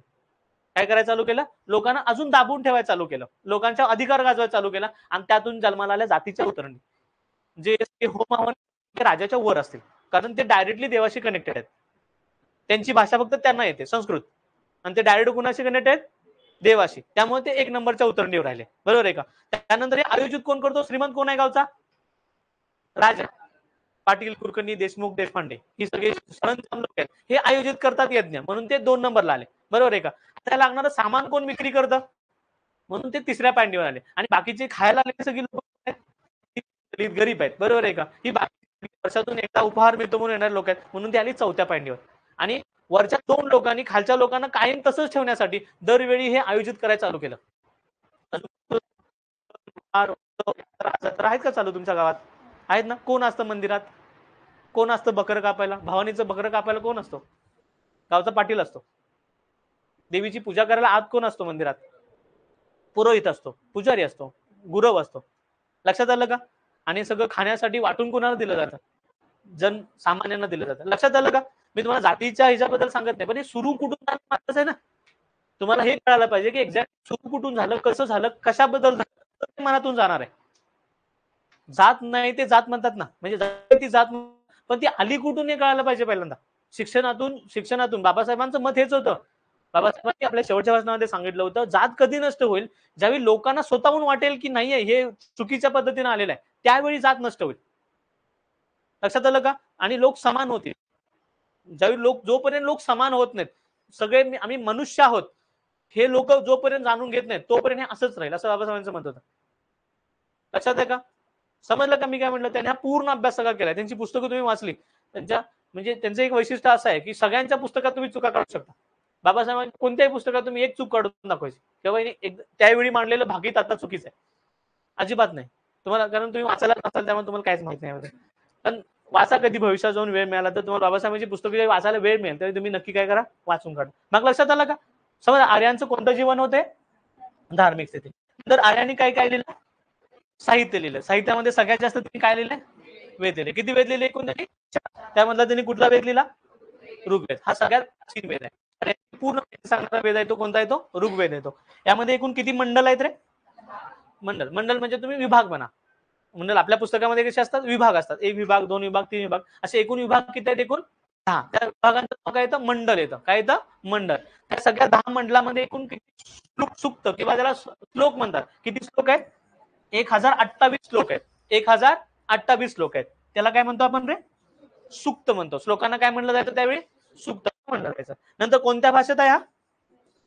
सांगितलं तसं ना की असा कसा देव आहे की त्याला हीच भाषा समजते. त्याला सामान्यांची पाली अर्धमागधी, कारण गौतम बुद्धांनी हाच क्वेश्चन विचारला. गौतम बुद्ध याच धर्माचे होते ना, गौतम बुद्ध क्षत्रिय होते. गौतम बुद्धांनी काही क्वेश्चन विचारले स्वतःला की देव असा कसा, किंवा महात्मा फुले पिक्चर तुम्ही बघितला असाल आत्ताचा, महात्मा फुलेने हाच क्वेश्चन विचारला. सर्वसाक्षी जगतपती त्याच नकोच मध्यस्थी. असा कसा देव आपला की त्याला फक्त संस्कृतच कळते? असा कसा देव की त्याला तो एकाच व्यक्तीचा ऐकतो, आमचं काय काहीच ऐकत नाही. तो एकट्यानंच कौल लावला तर त्याला कळतं. तो उजवा देतो डावा देतो, त्याला एकट्यालाच कसं कळतं? हा हे एकदम एकदम क्वेश्चन त्यांनी कुणी विचारले. ही जे अचानक जे काही समाज सुधारक आले आपल्याकडं, त्यामध्ये मग महात्मा ज्योतिबा फुले असतील, किंवा पुढे शाहू महाराज असतील, पुढे बाबासाहेब असतील, नंतर पुढे तरखडकर असतील, गाडगे बाबा असतील. समजलं? गाडगे बाबा पंढरपूरला दरवर्षी जायचे, पण पंढरपूर कधी जायचे नाही. ते तिथल्या वाळवंटावर सगळ्या लोकांनी केलेली घाण ते काय करायचे, म्हणजे वाळवंट नाही समज, चंद्रभागेच्या तीरावरची ते घाण साफ करत बसलेले असायचे. समजलं? आणि संध्याकाळी त्याच ठिकाणी उभे राहायचे आणि कीर्तन द्यायचे. समजलं? ते कीर्तन सांगायचे की तुमचा देव शकत नाही, स्वतःचे कपडे स्वतः घालू शकत नाही, बरोबर आहे का? असे गाडगे बाबा नाही. समजलं? गाडगे बाबा असं म्हणायचे. लक्षात आलं का? सेम तसंच आहे. सर्वसाक्षी जगतपती त्याला नकोच मध्यस्थी. मग कोणती भाषा आली? संस्कृत. कारण हे सांस्कृतिक जे आंदोलन आहे ते हळूहळू तुम्हाला आता समजायला लागेल. समजलं? कारण या भाषेनं इतकं सामान्यांपासूनही दूर गेली. समजलं? मग अचानक जन्माला आले ज्ञानेश्वर, तुकोबा. त्यांनी काय केलं? हे सगळं ज्ञान समेटलं आणि मराठीमध्ये आणून लोकांसमोर ठेवलं. त्याला काय म्हणतात? भगवद्गीता मध्ये मांडली त्यांनी. शुद्ध मराठीमध्ये भगवद्गीता आहे. भगवद्गीता म्हणजे ज्ञानेश्वरी ही भगवद्गीतेचं शुद्ध मराठी स्वरूप आहे. कारण भगवद्गीता समजत नव्हती सामान्य लोकांना, वरच्या 2च वर्गाला समजायची ना, वरच्या एका वर्गाला समजायची. सगळं ज्ञान वगैरे एका, कारण हे सगळे वेद पुराण उपनिषद ब्राह्मणिके आरण्यके सगळं कोणत्या भाषेत होती? संस्कृत. सामान्याला ज्ञानच नव्हतं ना. समजलं का? मग कोण आले? तुकोबा. मग कोण आले? ज्ञानेश्वर. ज्यांनी काय केलं? हे सगळं ज्ञान समेटलं आणि अभंगाच्या स्वरूपात, भारुडाच्या स्वरूपात, कथेंच्या स्वरूपात ते कुठल्या भाषेत प्रजन केलं? मराठीत प्रजन केलं. किंवा नाहीये, बुद्धांनी भाषा पाली अर्धमागधी, अर्धमागधी ही भाषा त्यांनी स्वीकारली. आणि ही सामान्य हे ज्ञान आहे, हे जे अफाट ज्ञान आहे, बरोबर आहे, ग्रंथामध्ये अफाट ज्ञान आहे. या तुम्ही वाचला ग्रंथ तुम्हाला कळतील, सगळ्या गोष्टी विषयी ज्ञान आहे. जगणं वागणं बोलणं ह्या सगळ्या विषयी ज्ञान आहे. कोणत्या भाषेत आहे? संस्कृत आहे. संस्कृत ही सामान्यांची भाषा आहे का? नाही. ती संतांनी काय केली? तिला सामान्य बनवलं आणि मग संतांनी आपल्यापर्यंत पोहोचवली. ते संतांचं पुढं का? ते 12व्या शतकामध्ये आपल्याला इसवी सनाच्या 12व्या शतकात ते बघायला मिळतं. नंतर गायत्री मंत्र कितव्या म्हणला रे? आहे का? हा मंत्र कितव्या मंडलात आहे? 3ऱ्या मंडलात आहे. 3ऱ्या मंडलात आपल्याला बघायला मिळतो. एकूण जे मंडल आहेत, एकूण दशम मंडल आहे. एकूण किती मंडल आहेत? एकूण 10 मंडल 10 वेगवेगळ्या व्यक्तीने लिहिलेले. समजलं? जे पहिलं मंडल आहे ते पहिलं मंडल कोणी लिहिलंय? अनेक एकत्र ऋषीने येऊन एकत्रित लिहिलेलं आहे. दुसरं द्वितीय मंडल आहे ते कोण लिहिलंय? गुस्तमत या ऋषीने लिहिलेलं आहे. तिसरं मंडल आहे ते कोण लिहिलंय? विश्वमित्राने लिहिलंय. तिसरं मंडल विश्वमित्राने लिहिलंय. त्यामुळं विश्वमित्रांचं बरंचसं योगदान काय येतं तुम्हाला या ग्रंथामध्ये बघायला मिळतं. चतुर्थ मंडल कोण लिहिलंय? वामदेवाने लिहिलंय. पंचम मंडल कोण लिहिलंय? अत्री ऋषीने लिहिलंय. नंतर सप्तम मंडल कोण लिहिलंय? भारद्वाज ऋषीने लिहिलंय. सप्तम मंडल कोण लिहिलंय? वशिष्ठ ऋषीने लिहिलंय. 8वं मंडल कोण लिहिलंय? कण्व आणि अंगिरा ऋषीने लिहिलंय. नंतर 9वं मंडल किंवा त्याला पौनाम मंडल असं म्हणलं तर काय अनेक ऋषींनी एकत्रित येऊन लिहिलंय. आणि दशम मंडल पण काय लिहिलंय? अनेक ऋषींनी एकत्रित लिहिलंय. सगळ्यात शेवटी कुठलं मंडल लिहिलं गेलंय? दशम मंडल. तुम्हाला पुढे ते बघायला मिळेल. दशम मंडल सगळ्यात शेवटी लिहिलेलं बघायला मिळतं. नंतर पुढचा भाग बघा. यामध्ये 7व्या मंडलामध्ये मी मगाशी जे दशराज युद्ध सांगितलं होतं, आठवतं का? दशराजने युद्ध आरे आले स्वरूपात आले. इथल्या अनाऱ्यांच्या टोळ्या, अनाऱ्यांच्या किती टोळ्या? 10 टोळ्या, बरोबर आहे का? त्या 10 टोळीचे जे प्रमुख इथं तुम्हाला मी दिलेले आहे. भरत आणि 10 राजामध्ये झालेलं युद्ध त्याला काय म्हणतात रे? दशराध्य युद्ध. हे कुणाकुणामध्ये झालं होतं? विश्वामित्र आणि भरत. विश्वामित्र आणि भरत, भरताची टोळी आणि विश्वामित्राची टोळी, या दोघांच्या मध्ये जे युद्ध झालं त्याला कुठलं युद्ध म्हणलं जातं? दशरथ युद्ध किंवा दशराध्य युद्ध असं म्हणलं जातं. कुठलं युद्ध म्हणलं जातं? दशराध्य युद्ध. लक्षात आलं का? दशराध्य युद्ध म्हणजे काय? 10 अनार्य राजा आणि 1 आर्य राजा, भरत टोळी सगळ्यात मोठी टोळी, ह्यांच्यामध्ये झालेल्या युद्धाला कुठलं युद्ध म्हणलं जातं? दशराध्य युद्ध. ऋग्वेदाच्या कुठल्या मंडळामध्ये आहे ते? तुम्ही म्हणता मी एवढं सर डीप मध्ये विचारलं जातं का? तर होय, हा क्वेश्चन विचारलाय. दशराध्य युद्ध खालीपैकी कोण कुठल्या दोघांच्या झालं होतं? हा क्वेश्चन विचारला. लक्षात आलं का? त्यामुळे नाही, त्या गोष्टी माहित आहेत. कितव्या मंडलात आहेत? 7व्या मंडलात आहेत. बघा सगळ्या 9वा मंडल कोणाला समर्पित आहे? मग असा टल्लीदेव, ते मग सोमरस माहित आहे ना, सोमरस आणि सोमदेव म्हणजे संगीताचा देव जो सोमदेव आहे त्याला काय केलं जातं, हा 9वं मंडल पूर्ण त्याला समर्पित आहे. दुसऱ्या मंडळापासून 7व्या मंडळापर्यंत काही सर्वात जुनी मंडळ आहेत. दुसरं ते 7वं मंडळ सर्वात जुनं. 10वं मंडळ हे सर्वात अर्वाचीन आहे. अर्वाचीन या शब्दाचा अर्थ काय येतो? अर्वाचीन म्हणजे नवीन, सर्वात नवं मंडळ किंवा सर्वात शेवटी लिहिलेलं मंडळ कोणतं? ऋग्वेदाचं 10वं मंडळ हे सर्वात नवीन मंडळ आहे. ते कोणासाठी लिहिले? सूर्यदेवतेसाठी लिहिले. भाषा कुठली आहे रे? गद्यात्मक आहे, पद्यात्मक आहे? कोणत्या भाषेत आहे? संस्कृत मध्ये. गद्यात्मक आहे की पद्यात्मक आहे? जो काही ग्रंथ आहे तो पद्यात्मक आहे. नंतर त्यामध्ये कुठल्या कुठल्या स्त्रियांचा सहभाग आहे? त्यामध्ये काही ऋचा, काही श्लोक कोणी लिहिले? स्त्रियांनी. तुम्ही मग कसं म्हणा, तुम्ही सर कसं काय म्हणू शकता, तर प्रत्येक श्लोकाच्या खाली ज्यांनी लिहिले ना त्याचं नाव आहे. प्रत्येक श्लोकाच्या खाली काय? तुम्ही कधी बघितलं हातात घेऊन तरी? ऋग्वेद कधी बघितलं? चित्र तरी बघितलं? चित्र ऋग्वेदाचं? ऋग्वेद संस्कृत मध्ये आहे पूर्ण. सध्या मराठी व्हर्जन तुम्हाला बघायला मिळतं. जॉन विल्किन्सन इंग्लिश मध्ये पण व्हर्जन त्याचं तयार केलंय पुढे, आणि या क्वेश्चन आयोगाने विचारलाय पण. समजा जॉन विल्किन्सन यानं काय केलं होतं, इंग्लिश मध्ये त्यांना मांडलं होतं, आणि 8व्या पट्ट्यामध्ये तुम्हाला असतं ना तसं तुम्हाला बघायला मिळतं. पुस्तकामध्ये तुमच्या कोणत्याही लायब्ररीत बघायला मिळतं. कुठल्याही दुकानामध्ये गेला, मेहता बुक शॉपिंग मध्ये गेला तर तुम्हाला 4च्या 4 भेद अवेलेबल आहेत. काही करणार नाही, व्हिडिओ आहे युट्यूबला, निदान ते तरी बघून घ्या. माहित असावं म्हणून बघून घ्या, टाइमपाससाठी नको. आता वेळ नाही आपल्याकडे बघून घ्यायला. जॉब बिबला बसल्यानंतर खुर्ची बसून जनतेची कामं झाल्यानंतर बघत बसा. ठीक आहे. पुढे भाषा कुठल्या रे? पद्यात्मक. त्यामध्ये काही स्त्रिया आणि काही श्लोक लिहिलेत, बरं आहे का? त्या स्त्रियांची नाव महत्वाची आहे. राज्यसभेला हा क्वेश्चन विचारला गेलाय. कुठल्या कुठल्या स्त्रिया आहेत? पहिली येते लोपमुद्रा, दुसरी घोषा, तिसरी आपाला, नंतर विश्वतारा, नंतर सिक्ता, नंतर पालोनी, नंतर कक्षावृत्ती. या स्त्रियांची नाव आहेत. ह्या कोण आहेत? स्त्री आहेत, ज्यांनी काय केले? ऋग्वेदातले काही श्लोक लिहिले आहेत, काही ऋग्वेदातले काही ऋचा लिहिले आहेत. म्हणजे यावरून तुम्हाला समाज जीवन कळत असेल की स्त्रियांना शिक्षणाचा अधिकार होता, स्त्रियांना संस्कृत भाषा येत होती, स्त्रियांना संस्कृत वाचण्याचा, लिहिण्याचा, पठण करण्याचा अधिकार होता, जो उत्तरवैदिक काळात नाकारण्यात आला. उत्तरवैदिक काळामध्ये हे सगळं जे ज्ञान आहे ते दलितांपासून आणि स्त्रियांच्या पासून अलिप्त ठेवण्यात आलं. त्यांना वाचण्याचा, लिहिण्याचा किंवा त्यांना हे बघण्याचा देखील अधिकार नव्हता. त्यांनी घुंगट पण उचलायचा नाही, एवढा अधिकार पुढे उत्तर वैदिक काळामध्ये नाकारण्यात आला. पण वैदिक काळामध्ये तुम्हाला हे बघायला मिळतं की स्वतः ऋचाच कुणी लिहिलेत? महिलांनी लिहिलेत, स्त्रियांनी लिहिलेत. नंतर या स्त्रियांचा समावेश होता. पहिल्या ते 8व्या मंडळाची रचना कुणी कुणी केली बघा, तर मुस्लिमात मगाशी सगळे लिहून दिले होते ते, तर त्या लोकांनी केलेले. नंतर याच्या किती शाखा आहेत एकूण? किती शाखेमध्ये विभागले सगळा ग्रंथ? 5 शाखेमध्ये. एक शाकल शाखा, वास्कल शाखा, शांखाईन शाखा, मंडुकायन शाखा आणि अश्वलायन शाखा, अशा एकूण 5 शाखामध्ये विभागले. नंतर 10व्या मंडळामध्ये काय केले, तर 10व्या मंडळामध्ये एक सूक्त आहे, त्याचं नाव आहे पुरुष सूक्त, बरं आहे का? सगळ्यात वाईट सूक्त म्हणतो मी त्याला, ज्याला देशाची वाट लागली ते सूक्त म्हणजे 10वं मंडळ, 10व्या मंडळामधला पुरुष सूक्त. पुरुष सूक्तामध्ये पहिल्यांदाच एक श्लोक येतो, त्यातून जातीयतेबद्दल बोललं जातं. त्यांनी असं सांगितलं की पुरोहित एक महापुरुषाच्या, त्या महापुरुषाच्या त्यांनी प्रत्यक्ष नाव दिलेलं नाही. नंतर मनुस्मृतीमध्ये त्या पुरुषाला त्यांनी ब्रह्मा असं म्हणलं, बरं आहे का? असं म्हणलं मनुस्मृतीमध्ये, असं म्हणलं की ब्रह्माच्या मुखातून निघले ते कोण आहे? पुरोहित, ते ब्राह्मण. बाहूतून निघलेले आहेत ते कोण? क्षत्रिय. बिंबीतून निघले ते वैश्य, आणि काही पायातून निघलेले आहेत ते कोण? शूद्र. अशी मांडणी करण्यात आली. ही कितव्या मंडळामध्ये? 10व्या मंडळामध्ये. 10व्या मंडळाच्या कुठल्या सूक्तामध्ये? कोणतं सूक्त आहे रे? पुरुष सूक्त. समजलं का? नंतर ना याला जे काही अग्नी दिला किंवा ह्याला जे पुढं वाढवलं ते मनुस्मृतीमध्ये, नंतर स्मृती लिहिल्या गेल्या, बरोबर आहे का? त्यामध्ये मनून जी स्मृती लिहिली त्याची, बरोबर आहे का? त्या मनुस्मृतीमध्ये यानं हे सगळेच अधिकार नाकारले एका फक्त 10व्या मंडळाच्या ह्याच्यामुळे. त्यानं सगळेच अधिकार, स्त्रियांचे पण, आणि त्याला अंत्यजन म्हणतो आपण, एक शब्द वापरला तो अंत्यजन. अंत्यजन म्हणजे काय? वरचे 2 वर्ग सोडून, वरचा 1 वर्ग सोडून, 2 वर्ग पण नाही, वरचा 1 वर्ग सोडून बाकीच्या सगळ्या वर्गांना संस्कृत वाचण्याचा, लिहिण्याचा, बोलण्याचा कोणताही अधिकार नाही, आणि नाकारण्यात आला मनुस्मृतीमध्ये. लक्षात आलं का? आज पण मनुस्मृतीवर बरेचसे चर्चा, वादविवाद सुरू असतात. मात्र खरंच 10व्या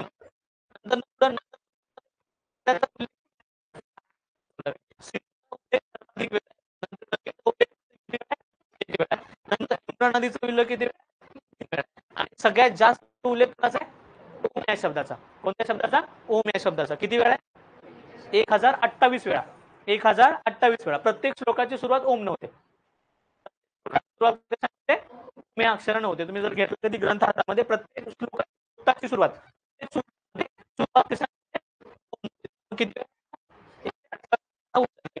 नंतर आस्वा शब्द किती वेळा 315 वेळा आणि जन हा शब्द किती वेळा उच्चारला गेलाय 275. आता यावरून आपल्याला काय म्हणतं, एक अश्व हा शब्द उच्चारला गेलाय तर त्याला घोड्यांचं ज्ञान होतं. हडप्पा संस्कृतीमध्ये घोडे माहित होते का? म्हणजे बालक जात होती काय म्हणाली होती, घोडी म्हणाली होती. भारतीय घोडा हा मूळ भारतीय प्राणी आहे का? आजच्या चॅप्टरमध्ये सांगितलं होतं हिंदू आणि हडप्पा संस्कृती घोड्याच्या औषध मिळालेले नाही. त्यांना घोडा माहित होता का? नाही. घोड्याचे दृश्य काही पाण्याचे हाडे मिळाले परंतु एक्झॅक्टली त्याला घोडा म्हणता येणार नाही. मात्र यांनी सोबत घोडे आणले होते आणि ऋग्वेदामध्ये काय किती वेळा घोड्याचा उल्लेख आहे? 315 वेळा अश्व या शब्दाचा उल्लेख आहे. याचा अर्थ यांना काय माहित असावा? घोडा माहित असावा. सोबत येताना हे सुमेरियन लोक काय घेऊन आले असावेत? घोडा सोबत घेऊन आले असावेत. समजलं? बाकी सगळे मंडळ समजले का? कुठल्याही मंडळावर कधीही क्वेश्चन विचारला जाऊ शकतो. 7व्या मंडळ आतापर्यंत क्वेश्चन विचारलाय की दशराजने युद्ध खालीपैकी कोणा दोघांमध्ये झालं होतं. क्वेश्चन विचारला होता. मी तुम्हाला पीवायक्यू सोडवत देताना तुमच्या पीडीएफ मध्ये आहे बघा, पीवायक्यू साले सगळे ऍड केलेत. त्या पीवायक्यू मध्ये हा क्वेश्चन आहे. नंतर पुढचा येतं, पुढचा वेद कोणता येतो? सामवेद. सामवेदामध्ये फक्त 75 सूक्त जर सोडले तर बाकीचे सगळे जे सूक्त आहेत ते सगळे ऋग्वेदातून आहे तसे घेतले. ऋग्वेदामध्ये काय आहे तर ऋग्वेदामध्ये आहे यज्ञाच्या वेळी म्हणायचे मंत्र. यज्ञ करतो आपण यज्ञाच्या वेळी जे म्हणायचे करण्यासाठी ऋग्वेदामध्ये ते कोणत्या चालीनं म्हणायचे, त्याची चाल जी आहे ना, आपण आता मंगल अस्तिका वगैरे म्हणतो त्याची चाल वेगळी आहे. आपण गायत्री मंत्र म्हणतो त्याची चाल वेगळी आहे. बरोबर आहे का? आपण जे वेगवेगळे मंत्र म्हणतो त्याच्या प्रत्येकाच्या चाली कशा आहेत? वेगळ्या आहेत. हे कोणत्या चालीमध्ये म्हणायचं म्हणजे सा रे ग म प ध नि सा हे जे पहिले शब्द आहेत ना का पहिले हे संगीताची जी पहिली अक्षर आहेत तर संगीताची पहिली जी गोष्ट आहे ही कोणत्या वेदामध्ये बघायला मिळते? सामवेद. म्हणून याला कोणता वेद म्हणलं जातं? संगीत शास्त्राचा वेद असं म्हणलं जातं. काय म्हणलं जातं? संगीत शास्त्राची सुरुवात या वेदातून झाली असं म्हणलं जातं. त्यामध्ये गायन हा मुख्य भाग इथं काय केला मानला गेला. म्हणजे मगाशी म्हणलं तसं की ऋग्वेदामध्ये काय बघायला मिळतात? यज्ञाच्या वेळी म्हणायचे मंत्र श्लोक कुठे आहेत? ऋग्वेदामध्ये. ते कसे म्हणायचे, कोणत्या गायतेमध्ये म्हणायचे, कोणत्या गायनेमध्ये म्हणायचे, सारे गम पद निसाच्या कोणत्या आलापामध्ये म्हणायचे, हे कुठं आहे? सगळं सामवेदामध्ये. त्यामुळे संगीताचा मूळ पाया कोणता वेद मानला जातो? सामवेद मानला जातो. ह्याला किती भागामध्ये विभागलं जातं? 3 भागामध्ये. एक कोथुम, दुसरा जैमिनिया, तिसरा राणानिया. नंतर हे कुणी लिहिलेलं आहे? हा वेद कुणी लिहिलाय? वेदव्यासाने. जसा ऋग्वेद कुणी एकट्याने लिहिलाय का? नाही, अनेक ऋषींनी मिळून लिहिलाय. तसं सामवेद कुणी लिहिलाय रे? वेदव्यासाने लिहिलाय. नंतर पुढचा वेद कोणता आहे तो? यजुर्वेद. हा दोन्ही स्वरूपात आहे, गद्य आणि पद्य. पहिला पद्य स्वरूपात आहे, दुसरा पण पद्य स्वरूपात आहे. हा दोन्ही भागामध्ये येतो, गद्य आणि पद्य दोन्ही रचनेमध्ये. यावेळी इथं यज्ञांचं वर्णन आहे. यज्ञांची विधी जे करतो ना, पहिल्यामध्ये यज्ञाच्या वेळी म्हणायचे श्लोक, दुसऱ्यामध्ये काय आहे? कोणत्या पद्धतीने म्हणायचं? गायनाची पद्धत. बरोबर आहे का? आणि तिसऱ्या वेळी त्याच्या विधी. त्या विधी माहिती ना, हे आधी घाला, नम करतो ना आपण, आधी तूप घाला, नंतर फूल घाला, नंतर मग हे घाला. हे जे विधी आहेत ना सगळे, हे विधींचे जे वर्णन आहे ते कुठल्या वर्णामध्ये? यजुर्वेदामध्ये. एकूण किती मंत्र आहेत? 40. किती मंत्र आहेत? 2000 मंत्र आहेत. यामध्ये 2 प्रकार पडतात, कृष्ण यजुर्वेद आणि शुक्ल यजुर्वेद. पाठ करणाऱ्याला काय म्हणलं जातं? अश्रवर्यू. अश्रवर्यू असं म्हणलं जायचं, जो पाठ करेल. कारण अजून लिपीचा शोध लागलेला नव्हता. फक्त लिहून ठेवलं गेलं होतं. पुढच्याला लिहायला संस्कृत फक्त लिहायला गेलं होतं. सामान्यांना लिहायची परमिशन नव्हती. त्यामुळे जास्तीत जास्त कसं ट्रान्सफर केलं जातं एका पिढीकडून दुसऱ्या पिढीकडे? पाठांतर पद्धतीनं. बरोबर आहे का? आपण गायत्री मंत्र कधी लिहिलाय का? तुम्हाला किती जणांना लिहिता येईल समोर प्रॉपर? नाही, पण पाठ आहे सगळ्यांना. कारण आपण लहानपणापासून तो काय करत आलोय? पाठांतर पद्धतीनं आपल्या पूर्वपार आपण पाठांतर पद्धतीनं पुढे करत आलोय. आता लक्षात आलं का? पाठांतर पद्धतीनं हे ग्रंथ काय होते? एका पिढीकडून दुसऱ्या पिढीकडे पोहोचवले जायचे. नंतर पुढचा शेवटचा वेद कोणता येतो? अथर्व वेद. हा सगळा मजेशीर वेद आहे आणि सगळ्यात शेवटी लिहिले गेलेला वेद आहे. खूप कालावधीनंतर, खूप जुना वेद, म्हणजे खूप आधुनिक वेद आहे. कारण यामध्ये सगळं जादू टोना, तंत्र मंत्र, वशविद्या वगैरे ना, सगळं कोणत्या ह्याच्यामध्ये बघायला मिळतं तुम्हाला? अथर्व वेदामध्ये. आता ते बघायला मिळतं ना चौकात, म्हणजे तिकटीवर लिंबू बिंबू. समजलं? तुम्ही गाडीला ते खाली सगळे ते टाकता. आपण राफेल मागवलं होतं देशाचं संरक्षण करण्यासाठी आणि राफेलला आपण लिंबू बांधला होता. म्हणजे राफेल देशाचं संरक्षण करेल आणि राफेलचं संरक्षण लिंबू करेल. आपला असा भाग आहे. आपण BMW घेतली तर खाली लिंबू आणि मिरची लावतो. म्हणजे जगातली सगळ्यात मोठी टेक्नॉलॉजी आहे आणि त्या टेक्नॉलॉजीचं संरक्षण ते लिंबू करणार आहे. ते इथून सुरू झाले सगळं. समजलं? कोणता ग्रंथ? वेद. कोणता वेद? अथर्ववेद. अथर्ववेदाचं शेवटची जी काही सूक्त लिहिली गेली त्यामध्ये मग आल्या जादूटोना, तंत्रमंत्र, आता ना वशविद्या करतात ना ते, काळी बाहुलीन, हे सगळं जे काही प्रकार आहे तो, टाचण्या, लिंबू, हे सगळ्याचा प्रकार आहे. चेटूक विद्या माहिती आहे ना, सगळे चेटूक बिटूक जे काही प्रकार तुमच्या खेडेगावात बघायला मिळतात नाही, कोणत्या वेदाचा भाग आहे? अथर्ववेद. सगळ्यात शेवटी लिहिला गेलाय. आणि सगळ्यात शेवटी लिहित असताना वरचे जे लोक होते, बरे का, वरचे दोन जे लिहिणारे लोक होते त्यांनी अंतंजावर, अंतज म्हणजे खालचे सगळे लोक, यांच्यावर नियंत्रणासाठी ह्या गोष्टी त्यामध्ये घुसडल्या. ही सगळं माझ्या ताब्यात आहे, तू जर जरा काहीतरी केलास तर बावलीला मी टोचणार, समजलं? मग तू तडपडणार चांगलाच. लक्षात आलं का? हे भाग सुरू केलं, लोक याला घाबरली, देवाला शरण जायला सुरू झाली. मग त्यातून निवेद सुरू झाला, दान दक्षिणा सुरू झाल्या, दान धर्म सुरू झाले, आणि ह्यातून सगळ्या गोष्टी पुढे काय झाल्या? सुरू झाल्या. की मी ते कमवतो त्यातलं तुला थोडं देतो, पण माझ्या मागे लागू नको. समजलं का? कोंबडं देतो, बकरं देतो, कापलेलं कोंबडं बकरं तुलाच घे, बरं का. जो तिथला कोण आहे पुरोहित गुरु वगैरे आपण त्याला देऊन येतो. लक्षात आलं का? देवीला दरवर्षी आपण कापतो, त्याला देतो, वरून 500 रुपयाची दक्षिणा देतो आणि परत देतो. कुठं सुरू झालं? अथर्ववेदामध्ये. समजलं का? त्यांनी सुरू केलंय. ते आता पाळलं पाहिजे किंवा ते आता आहे असं मी म्हणत नाही, पण त्यांनी ते सुरू केलं. याचं कारण का लक्षात आलं का? त्यांना काय करायचं होतं? खालच्या वर्गाला सप्रेस ठेवायचं होतं. तुम्ही दबून राहिला, तुम्ही घाबरला पाहिजे. तुम्ही देवाकडं कधी श्रद्धेसाठी जात नाही. आज पण बघा, तुम्ही संकटात असाल, काही व्यवस्थित चाललं होत नसेल, परीक्षेत पास होत नसाल, तर जाऊन तुम्ही लोटांगण घालता. त्याशिवाय तुम्ही जाताय का? एकदम खुशीत आहे, श्रीमंत आहे आणि जाऊन भेटलोय, आहे का? अजिबात नाही. अडचणीत आहे, रोगराईनं घासलेला आहे, किंवा परीक्षेत पासच होत नाहीये, काही यश येत नाही, मग आपण जातो लोटांगण घालतो. बकरं देतो, कोंबडा देतो, 10 नारळ देतो, तोरण बांधतो, हे करतो ते करतो, काहीतरी यातनं नाही पार लाव. बरोबर आहे का? सेम इथं घाबरून ठेवलं, काय होत नसेल तर या इथं शरण जा तुम्ही. लक्षात आलं का? आणि अथर्ववेदानं केलं. म्हणून सगळ्यात शेवटचा लिहिलेला गेलेला वेद आहे बघा. त्यामध्ये कुणी लिहिलं रे? अथर्व ऋषींनी. यामध्ये काय आहे? औषधी आणि विज्ञान, म्हणजे औषध विज्ञानाचं जे काही सुरुवात आहे इथून झालंय. सगळंच वाईट नाही, चांगलं पण इथं आहे. नंतर पहा इथं काय सुरू झालं? जादूटोना, तंत्रमंत्र, चटुक विद्या ह्या भागाचा यामध्ये सुरुवात झाली. नंतर याचे 2 शाखा आहेत, एक शौनक शाखा आणि पिपलाई शाखा, तसे 2 शाखा आहेत. अथर्ववेदामध्ये एकूण किती कांड आहेत? 20 कांड आहेत, 731 सूक्त आहेत आणि 5987 काय आहेत? मंत्र संकलित आहेत. रचनाकारांच्या नावावरून त्याला काय म्हणलं जातं? अथर्वगी रस असं याला म्हणलं गेलं. नंतर अथर्ववेदातील अभिचार पर जादूटोना, वाईट कामासाठी, म्हणजे मारण तारण जे चोटुक विद्या आहेत ते सगळं, ते जादूटोना म्हणतात ना, ते वशीकरण वगैरे इत्यादी मंत्र कुणी लिहिलेले?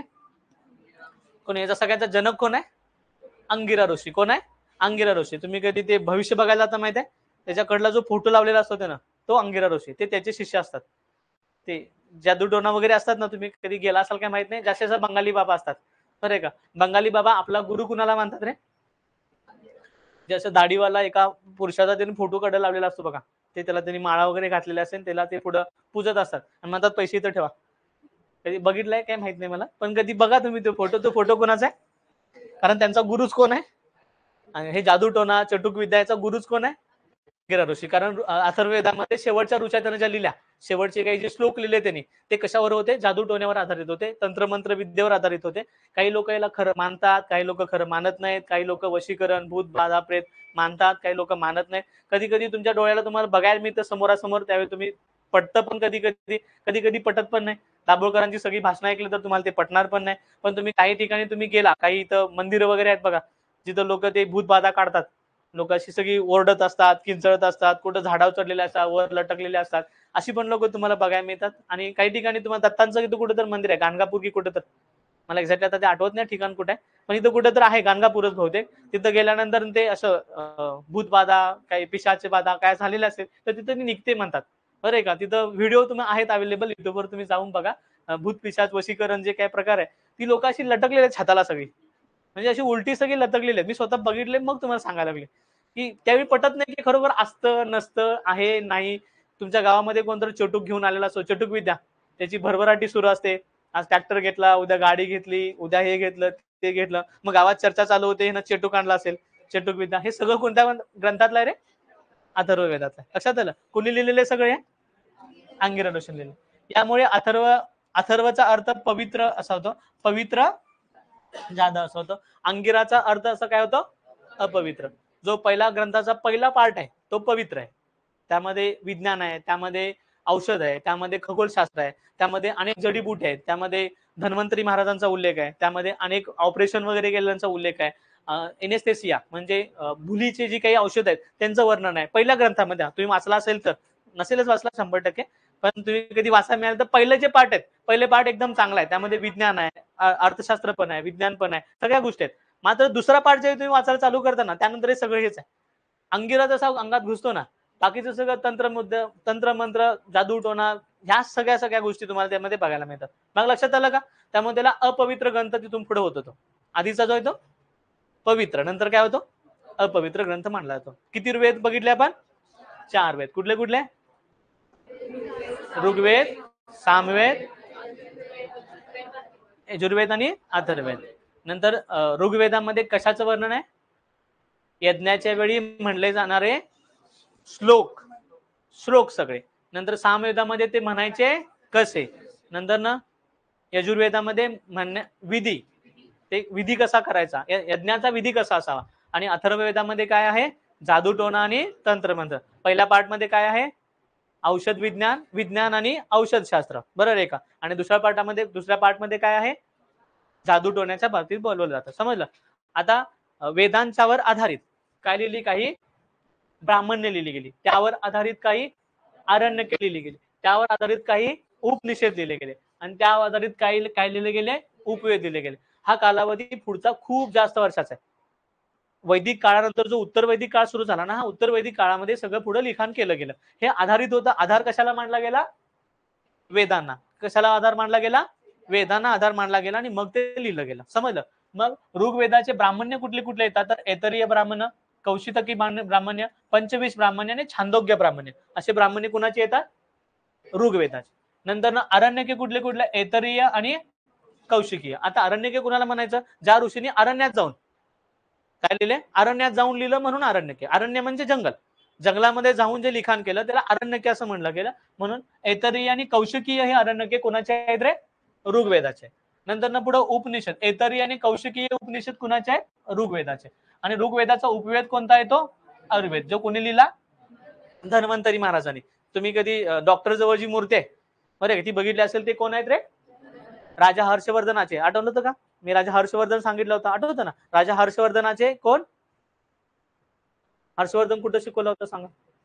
लगेच नंदी बैलासारख्या माना सांगा. मी हर्षवर्धन कुठं शिकवलं होतं तुम्हाला? पहिला चॅप्टर, दुसरा चॅप्टर शिकवलाच नव्हता. हर्षवर्धन कधी होऊन गेलाय का आपल्याला? नाही गेलेला. कालगणना शिकलो होतो आपण. पहिली कालगणना कुठली होती? नाही, तुम्ही रिव्हिजन करत नाही. पहिली कोणती? शालिवाहन. शालिवाहन कुठला राजा? कनिष्क. कोणाच्या विजय मिळवला त्यानं? शकांच्यावर, बरोबर आहे का? दुसरी कालगणना विक्रम संवंत. कोण राजा? विक्रम, बरोबर आहे का? त्याला विक्रमादित्य, त्याला हर्षवर्धन किंवा विक्रमादित्य म्हणतो आपण, बरोबर आहे का? विक्रमादित्य किंवा हर्षवर्धन. विक्रम वेताळ मी म्हटलं होतं, विक्रम संवंत त्यानं सुरू केलं होतं. लक्षात आलं का? त्याच्या दरबारामध्ये जो त्याचा राज वैद्य होता त्याचं नाव काय होतं? धन्वंतरी. त्यांनी ऋग्वेदावर आधारित एक उपवेद लिहिला. त्या उपवेदाचं नाव काय? आयुर्वेद, जो भारतीय वैद्यक शास्त्राचा पाया मानला जातो. समजलं? तो कोणी लिहिलाय? धन्वंतरी. म्हणून सगळे डॉक्टर कुणाचा फोटो लावतात? धन्वंतरी महाराजांचा फोटो लावतात. लक्षात आलं का? याचा अर्थ असा नाही की ते डॉक्टर होते. त्यांनी कोणता ग्रंथ लिहिलाय? आयुर्वेद. कारण आयुर्वेद म्हणजे काय? तर झाड पाल्यातून जे अर्क मिळतं त्यातून होणारा आयुर्वेद. त्या अर्काचा जो सोडाचा भाग तुम्ही लिक्विड मध्ये घेता त्याला म्हणतात होमोपॅथी, बरोबर आहे का? त्यामधले पण एक्झॅक्टली जे मॉलिक्यूल बाजूला काढून केलं जातं ते असतं allopathy. Ayurveda, homeopathy, allopathy. Allopathy काय असतं? ते डॉक्टर डायरेक्ट इंजेक्शन देतात, बरोबर आहे का? तेच तुम्ही झाडपाला जर म्हणजे चिचून वगैरे जर प्याला तर तो असतो आयुर्वेद. त्या अर्क जर तुम्ही बाजूला काढून बाटलीत लिक्विड मध्ये त्या पांढऱ्या गोळ्यातून जर खाला तर त्याला म्हणायची होमोपॅथी. आणि तो डायरेक्ट अर्क तुम्ही डायरेक्ट जर काय घेतला? ब्लड मध्येच घेतला तर त्याला काय म्हणायची? ॲलोपॅथी. लक्षात आलं का? हे 3 टप्प्यात. मग सुरुवात कुठून होते रे? आयुर्वेदापासून. आता लक्षात आलं? समजलं? म्हणून प्रत्येक डॉक्टर आपला कुणाचा फोटो लावतो? आता तरी समजलं? ठीक. त्यांना विचारा कधी तर त्यांना तरी माहिती आहे का ते. नंतर पुढे येतं सामवेद. हे जे ब्राह्मणिक कोणता? षड्वीस, जन्मिनीय, तैत्तरीय आणि शतपथ, ही 4 त्याची ब्राह्मणिक आहेत. पुढे छांदोग्य आणि जमिनीय हे त्याचं काय? आरण्यक. सगळं नाही पाठ झालं तरी चालेल. कुठं क्वेश्चन विचारला गेला हे सांगतो तेवढंच पाठ करा. बाकीचं डोक्यावरून गेलं तरी चालेल, काय हरकत नाही. फक्त वैदिक धर्माचं आपण पालन करतो तर आपल्याला ह्यातल्या गोष्टी माहीत असाव्या. बरोबर आहे का? तर उगाच झंड घेऊन फिरायचा नाही, त्याचं ज्ञान पण असलं पाहिजे. पुढे येतं उपनिषद कोणता येतं? छांदोग्य आणि केन. नंतर याचा उपवेद कोणता येतो? गंधर्व. कोणी लिहिलाय? डान्स. काय तो? भरत मुनी, माहित आहेत ना? भरत मुनी. डान्स किंवा संगीत हा जो भाग आहे, डान्स किंवा संगीत हा जो भाग आहे तो कोणता येतो? गंधर्व वेद येतो. गंधर्व वेद हा उपवेद आहे. कोणाचा? सामवेदाचा. क्वेश्चन कसा विचारला जाईल? नाट्य, भारताच्या नाट्यशास्त्रासंबंधी महत्वाचा जो ग्रंथ आहे तो गंधर्व वेद आहे. तो कोणत्या वेदाचा उपवेद आहे? कोणत्या वेदाचा उपवेद आहे? सामवेदाचा तो उपवेद आहे. लक्षात घ्या. नंतर पुढचा येतो तो म्हणजे कोणता येतो? यजुर्वेद. त्याचं जो काही ब्राह्मणिक आहे ते कोणतं येतं? गोपद येतं. नंतर त्याचं आरण्यक लिहिलं गेलेलं नाही. त्याची मात्र उपनिषद भरपूर आहेत. बृहदारण्यक, ईश, मैत्रायणी, कट, तैत्तरीय. त्यामधलं महत्वाचं कोणतं येतं? मुंडक. त्यानंतर येतं प्रश्न आणि त्यानंतर येतं मांडुक्य. आता हे महत्वाचं काय येतं? मुंडक उपनिषदातला जो 8वा मंत्र आहे तो आपलं बोधवाक्य आहे. देशाचं बोधवाक्य. देशाचं बोधवाक्य काय? देशाचं बोधवाक्य काय आहे? इथनं उडी घ्यायची डायरेक्ट, विचारच करायचा नाही त्या गोष्टीला. देशाचं बोधवाक्य काय रे? सत्यमेव जयते. हे कोणत्या उपनिषदातलं आहे? म्हणजे कोणत्या उपनिषदातला आहे? मुंडक. राजसभेनं क्वेश्चन विचारलाय, समजलं? राजसभेनं काय केलंय? क्वेश्चन विचारलाय की सत्यमेव जयते हे जे भारताचं बोधवाक्य आहे ते खालीपैकी कोणत्या उपनिषदातलं आहे? कोणत्या उपनिषदातलं आहे? मुंडक उपनिषदातलं आहे. समज मुंडक उपनिषद हे कोणत्या वेदाचा उपनिषद मानलं जातं? कोणत्या? यजुर्वेद. आता तर लक्षात आलं? ठीक आहे. नंतर याचा जो काही उपवेद आहे तो कोणता येतो? धनुर्वेद. कोण लिहिलाय? विश्वामित्र लिहिलाय धनुर्वेद. म्हणजे काय? आरोग्यशास्त्राचा भाग. नंतर पुढचा शेवटचा वेद कोणता येतो? अथर्ववेद. याचं आरण्यक, ब्रह्मनिक पण नाही, आरण्यक पण नाही आणि उपनिषद पण नाही. डायरेक्ट याचा काय येतो? उपवेद येतो. कोणता वेद येतो? शिल्पवेद. तो कोणाचा? विश्वकर्मा. म्हणून सगळे जे बिल्डर लोक आहेत, बिल्डर लोकांच्या ऑफिसमध्ये तुम्हाला यांचा फोटो आहे, विश्वकर्माचा फोटो आहे ना? आहे का? कधी गेला असाल बिल्डर लोकांच्या? बिल्डर म्हणजे जे बांधकाम व्यावसायिक आहेत ना, सिव्हिल इंजिनियर किंवा बांधकाम व्यावसायिक आहेत ना, ते आपल्या ह्याच्यामध्ये कोणाचा फोटो लावतात रे?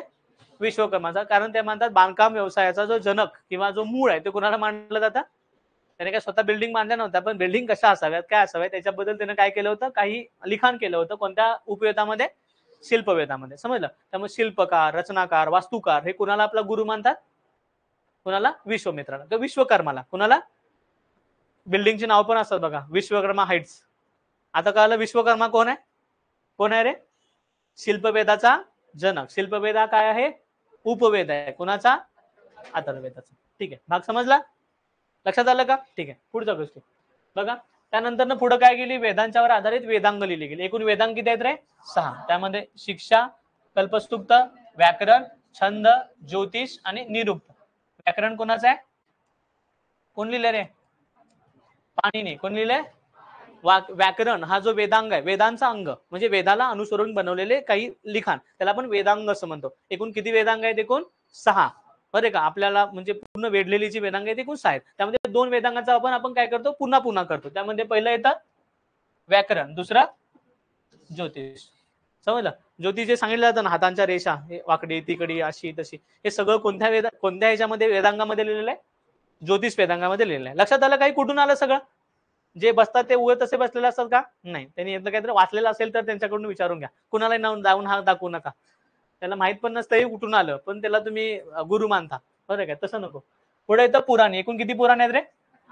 18 पुराण आहेत. त्यामधले महत्वाचं मत्स्य पुराण, विष्णू पुराण आणि वायू पुराण. मत्स्य पुराणामध्ये कुठल्या राजांच्या विषयी माहिती आहे? सातवाहन घराणं, जे देशामध्ये होतं आपलं सातवाहन युग, सातवाहन घराणं त्यांच्याविषयी माहिती आहे. विष्णू पुराणामध्ये कोणाविषयी माहिती आहे? मौर्य, चंद्रगुप्त मौर्य, अजातशत्रू किंवा सगळं नंद घराण्याचा पराभव करून आलेलं मौर्य घराणं, मौर्य घराण्याचं पूर्ण जे वर्णन आहे, त्यांची सगळी कहाणी, स्टोरी, त्यांचं सगळं जे काही घटक आहे ते कुठल्या पुराणामध्ये बघायला मिळतं? विष्णू पुराण. मालिका पण लागायची माहितीये का? विष्णू पुराण. नंतर पुढे येतं कोणतं पुराण? वायू पुराण. वायू पुराणामध्ये कोणाचं वर्णन बघायला मिळतं? गुप्त वंशांचं आपल्याला वर्णन बघायला मिळतं. नंतर 2 महाकाव्य लिहिली गेली नंतरच्या काळामध्ये. याच्यामध्ये पहिलं कोणतं? महाभारत, नंतर रामायण. याच्याविषयी मी पुढे उत्तर वैदिक काळ जे शिकवणार आहे ना, त्याचे एकूण किती ग्रंथ आहेत, एकूण किती पाठ आहेत, एकूण काय घडलं होतं, कसं घडलं होतं, याच्या सगळ्याबद्दल आपण नंतर बोलू. आता फक्त एवढं लक्षात घ्या, 2 महाकाव्य आहेत. कुठली कुठली? महाभारत आणि रामायण. महाभारत कोण लिहिलंय? व्यास ऋषींनी, आणि रामायण कोण लिहिलंय? वाल्मिकी ऋषींनी. लक्षात राहतं का? हे सगळे आर्यांचे ग्रंथ आहेत. पहिला मुद्दा काय बघितला आपण? आर्यांचे ग्रंथ. कुठले कुठले बघितले? 4 वेद, त्याची आरण्यके, ब्राह्मणिके, उपनिषदे, बरोबर आहे का? आणि त्याचे उपवेद. याशिवाय त्याने लिहिलेले वेदांगे, पुराणे, या सगळ्यांचा आपण काय केला? अभ्यास केला. लक्षात आलं का? 2 महाकाव्य आहेत त्यांची. 2 महाकाव्य त्यांनी लिहिलेले आहेत. कुठले कुठले? महाभारत आणि रामायण. माझ्या मध्ये असं असावं, ज्यावेळी आर्य आणि अनार्य यांच्या दोघांच्या मधल्या ज्या लढाया झाल्या, त्या लढायांचं या दोघांनी वर्णन केलं असावं. समजलं का? आणि आपण कधी पण पिक्चर हायपरबोलिक लिहितो, बरोबर आहे का? आपल्या सनी देओलला AK-47च्या 10 गोळ्या लागल्या तरी आपला जगतो तो, बरोबर आहे का? एक गोळी लागली तर एवढं भदगाट पडतं भिंतीला. म्हणजे तुम्ही RCC भिंतीला जर AK-47 मारली ना, तर एवढी भिंत काय केली जाते, एवढा टपला उडतो भिंतीचा, आणि तरी आमचा सनी देओल जगतो.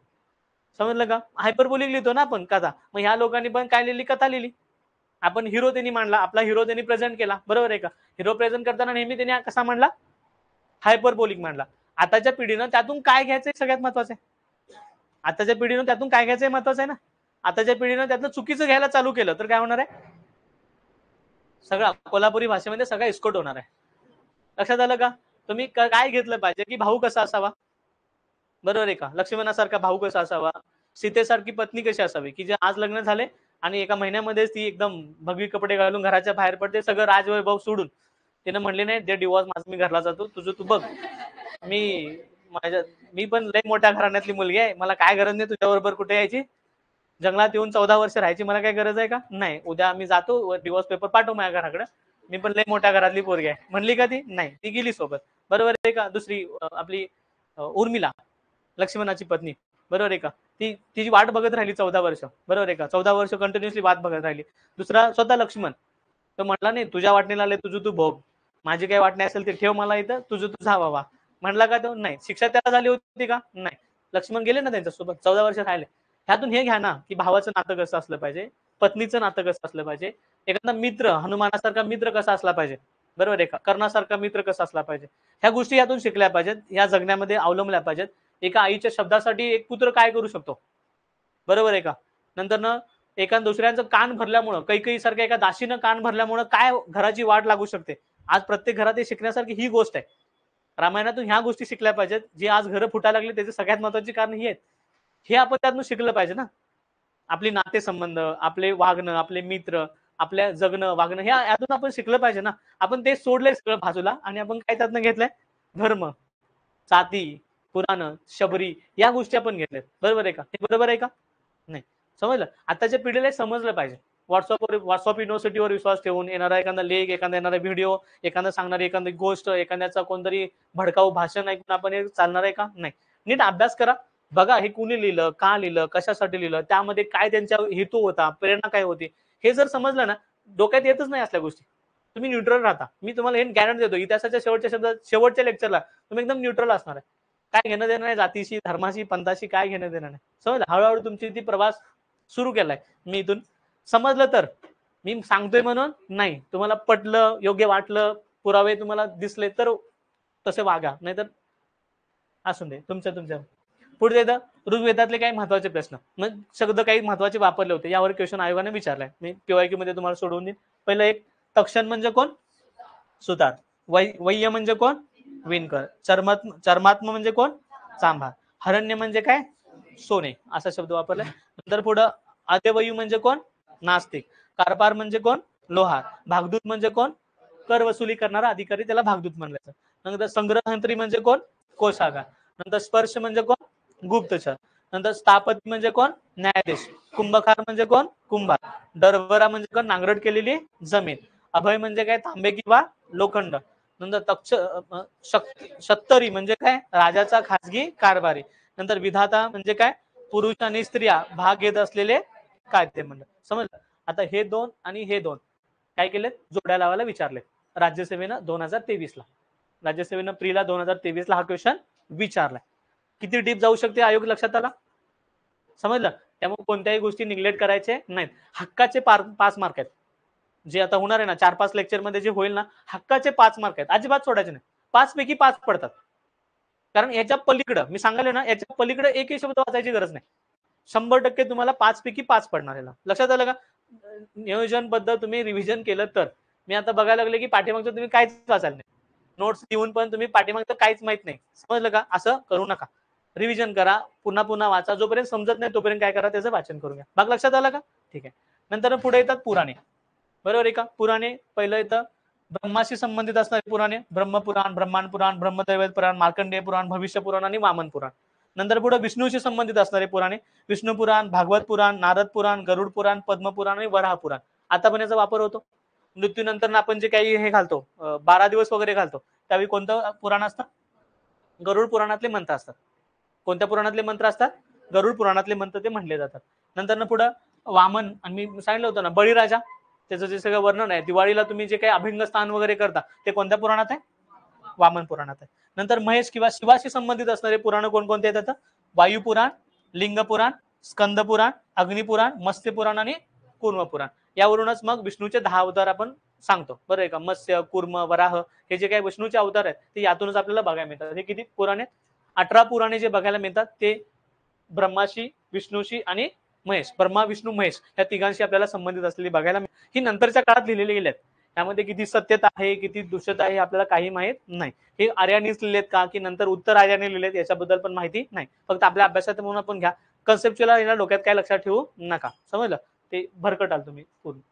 ठीक आहे. सगळ्यात महत्त्वाचे पुढचे जे 3 क्वेश्चन एकाच पार्टवर विचारलेत आयोगानं, तो म्हणजे हा भाग. हा पाठ पाहिजे, तोंडपाठ. याचं कारण का? त्यावेळी असणाऱ्या नद्या आणि आताची त्यांची आधुनिक नावं यावर आयोगाने आतापर्यंत 3 वेळा क्वेश्चन विचारले. लक्षात आलं का? आता त्यापूर्वी नदीचं नाव काय होतं? कुंभा. आता त्या नदीचं नाव काय? काबूल. ही काबूल नदी सध्या अफगाणिस्तानची मुख्य नदी आहे. अफगाणिस्तानची मुख्य नदी कोणती येते? काबूल नदी येते. तिला त्यावेळी काय नाव आहे? कुंभा. ऋग्वेदामध्ये तिचं नाव काय आहे? कुंभा. नंतर गोमती, गोमतीला आता काय म्हणतात? गोलम. नंतर वितस्ता, वितस्ताला आता काय म्हणतात रे? झेलम. नंतर अस्किनी, अस्किनीला आता काय म्हणतात? चिना. नंतर परुष्णीला काय म्हणतात? रावी. नंतर त्यावेळी विपाशा, आताची काय? व्यास. त्यावेळी शतुद्री म्हणजे आताची सतलज. नंतर सदानीरा, त्यावेळीची गंडक. नंतर आताची दृश्यद्रुती म्हणजे कोण? घग्गर. मग काय सांगितली होती ना, आर्यांचा विस्तार सांगितला होता. त्यावेळी दृश्यद्रुती, शतुद्री यांचा मी उल्लेख केला होता. नंतर पुढे येतं सुसोता म्हणजे कोण? सोन नदी. आणि मरुवृथा म्हणजे कोण? मरुवर्मन नदी, जी आता सध्या आपण तिला सरस्वती म्हणू शकता, जी वाळवंटामध्ये लुप्त आहे. समजा वाळवंटामध्ये गेलेली नदी. हे या नद्यांची त्यावेळीची संस्कृत नाव आहेत आणि आताची ही आधुनिक नाव आहे. यावर आयोगानं 3 वेळा क्वेश्चन विचारले. आता जो 2024 ची जी प्री झाली, 2024 ची जी प्री झाली ना, आणि राज्यसेवेचा पेपर म्हणजे 25 मे ला युपीसीचा पेपर झाला. 25 मे ला युपीसी प्री झाली, त्यामध्ये हा क्वेश्चन आहे. परत विचारला गेला. समजलं का? आवडतं खाद्य हे आयोगाचा. आयोग रॅपिडली याच्यावर क्वेश्चन विचारते. तर काय असलं पाहिजे? पाठ. परत लिहायचं, चिठ्ठी पुढे लावून ठेवायची. जिथं अभ्यास करताय तिथं पाठच करून ठेवायचे. समजलं? यातल्या महत्वाच्या ज्या नद्या पाठ होतात, परुष्णी वगैरे काय होते? पाठ होते. सतलज, सदानीरा वगैरे सगळ्या पाठ होतात. पाठ करून ठेवायच्या त्या. समजलं? 100% एक ना एक क्वेश्चन तुम्हाला प्रीला किंवा मेन्सला विचारला जाईल. लक्षात आलं का रे? समजलं? हक्काचा मार्ग आहे, अजिबात सोडायचा नाही. हा पाठच करून ठेवायचा. आता पुढचं. पुढे काय लिहिल्या गेल्या? मग स्मृती लिहिल्या गेल्या. काय लिहिल्या गेल्या? स्मृती. स्मृतीमध्ये पहिली स्मृती, एकूण किती स्मृती लिहिल्यात रे? 6. त्यामध्ये पहिली स्मृती कुठे रे? मनुस्मृती. त्याबद्दल सगळ्यात वाईट असं म्हटलं गेलं ती स्मृती. त्यामध्ये किती? 4 आश्रमांचं काय वर्णन आहे. 4 कुठले कुठले आश्रम सांगा? एवढं तरी माहित असलं पाहिजे रे बानू. पहिला आश्रम कोणतं? आश्रम राहायचा आश्रम नाही, असं म्हणजे जगण्याच्या एकूण तुमच्या जन्मापासून मृत्यूपर्यंतच्या 4 अवस्था म्हणजे आश्रम.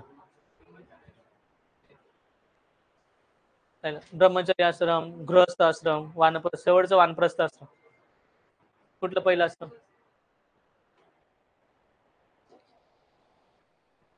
पहिलं कोणतं रे? ब्रह्मचर्यच ना. पहिला आश्रम कोणता? ब्रह्मचर्य. म्हणजे यावेळी गुरुकुळ राहायचं, विद्येचं अध्ययन करायचं, ब्रह्मचर्याचं पालन करायचं, लग्न बिग्न करायचं नाही, ब्रह्मचर्याचं पालन करायचं. नंतर ना सगळं शिक्षण विद्यान विद्या वगैरे घेतल्या, सगळ्या विद्यांचा अभ्यास केला की घरी यायचं. घरी आल्यानंतर काय चालू होतं? गृहस्थ आश्रम. काय चालू होतं? गृहस्थ आश्रम. गृहस्थ आश्रमामध्ये लग्न करायचं, गृहस्थी सांभाळायची, काम क्रोध माया मत्सर यामध्ये सगळं संकलन करायचं, पुत्र जन्माला घालायचं, सगळं पितृ ऋण, मातृ ऋण, पुत्र ऋण सगळं फेडायचं. नंतर जायचं वानप्रस्थाकडे. वानप्रस्थ म्हणजे काय, जंगलामध्ये निघून जायचं, अचानक सगळ्याचा त्याग करायचा आणि कुणाकडे निघून जायचा, वनामध्ये. त्याला मग काय म्हणतो आपण रे, वानप्रस्थ आश्रम. कोणता, वानप्रस्थ, वनामध्ये निघून जायचं, बरोबर आहे का. आणि शेवटचं संन्यास आश्रम म्हणजे वनामध्ये एका ठिकाणी बसायचं आणि संन्यास घ्यायचा, म्हणजे मृत्यू म्हणजे त्याग द्यायचा, अन्नाचा वगैरे त्याग करायचा आणि मरून जायचं. जगण्याच्या 4 अवस्था. लक्षात आलं का. याचं वर्णन कुठल्या ग्रंथात आहे, मनुस्मृतीमध्ये 4 आश्रमांचं वर्णन. पुढे येतं सती प्रथेचं पहिलं समर्थन, कुठं बघायला मिळतं, मनुस्मृतीमध्ये. कारण हा जो वेद, हा जो स्मृती लिहिली गेली ती गुप्त काळामध्ये लिहिली गेली. मी नीट काय म्हणतोय ऐका, शेवटच्या टप्प्यात आहे, कंटाळा आहे तुम्ही, मला पण माहित आहे, चुकू नका फक्त. या सगळ्या स्मृती ज्या लिहिल्या गेल्या ते शेवटच्या टप्प्यात लिहिल्या गेल्या. हा कालावधी चालू होता गुप्तांचा कालावधी. गुप्त मौर्य साम्राज्य संपलं होतं. मौर्य साम्राज्यानंतरचा बराचसा इसवी सनाच्या हा 600वे इसवी सनाच्या नंतर ना इसवी सनाच्या आधी थोडा, हा दोन्ही मधला मिळून कालावधी आहे आणि हा गुप्तांचा कालावधी आहे. आता यावेळी नेमकं काय झालं होतं नीट लक्ष द्या. यावेळी काय झालं होतं तर समाज पूर्ण पुरुष प्रधान झाला होता, पूर्ण पुरुष प्रधान. स्त्री अवलंबित्व राहायला लागली. कुणावर अवलंबून राहायला लागली, पुरुषावर. पुरुषानं काय करायचं, युद्ध करायचं, शेती करायची, कुटुंबाचं पालन पोषण करायचं. स्त्रीनं घरामध्ये बसून त्याला फक्त मुलाला जन्म द्यायचा आणि चूल आणि मूल ह्या 2 अवस्था त्यानं काय करायच्या, पालन करायचं. असं सुरू झालं. लक्षात आलं का. नंतर ना मग अचानक युद्धामध्ये किंवा काम करताना जर पुरुषाचं निधन झालं तर ती मागं राहून काय करणार आहे, तिचं पालन पोषण कोण करणार, कारण ती पूर्ण अवलंबून कोणावर होती, पुरुषावर. कारण आधीच्या वैदिक किंवा उत्तर वैदिक काळामध्ये ती स्वयंपूर्ण होती, ती पण शेती करायची, ती पण शिकायची, ती पण श्लोक लिहायची, ती पण ऋचा लिहायची. पण अचानक काय झालं, ती कुणावर अवलंबून राहील, तिनं काय करायचं पुढे जाऊन, मग तिनं काय करायचं, देहत्याग करायचा. जी चिता जाळी जाईल पुरुषाची, त्यानं काय करायचं, त्या ह्याच्यामध्ये काय करायचं, स्वतःला जाळून घ्यायचं.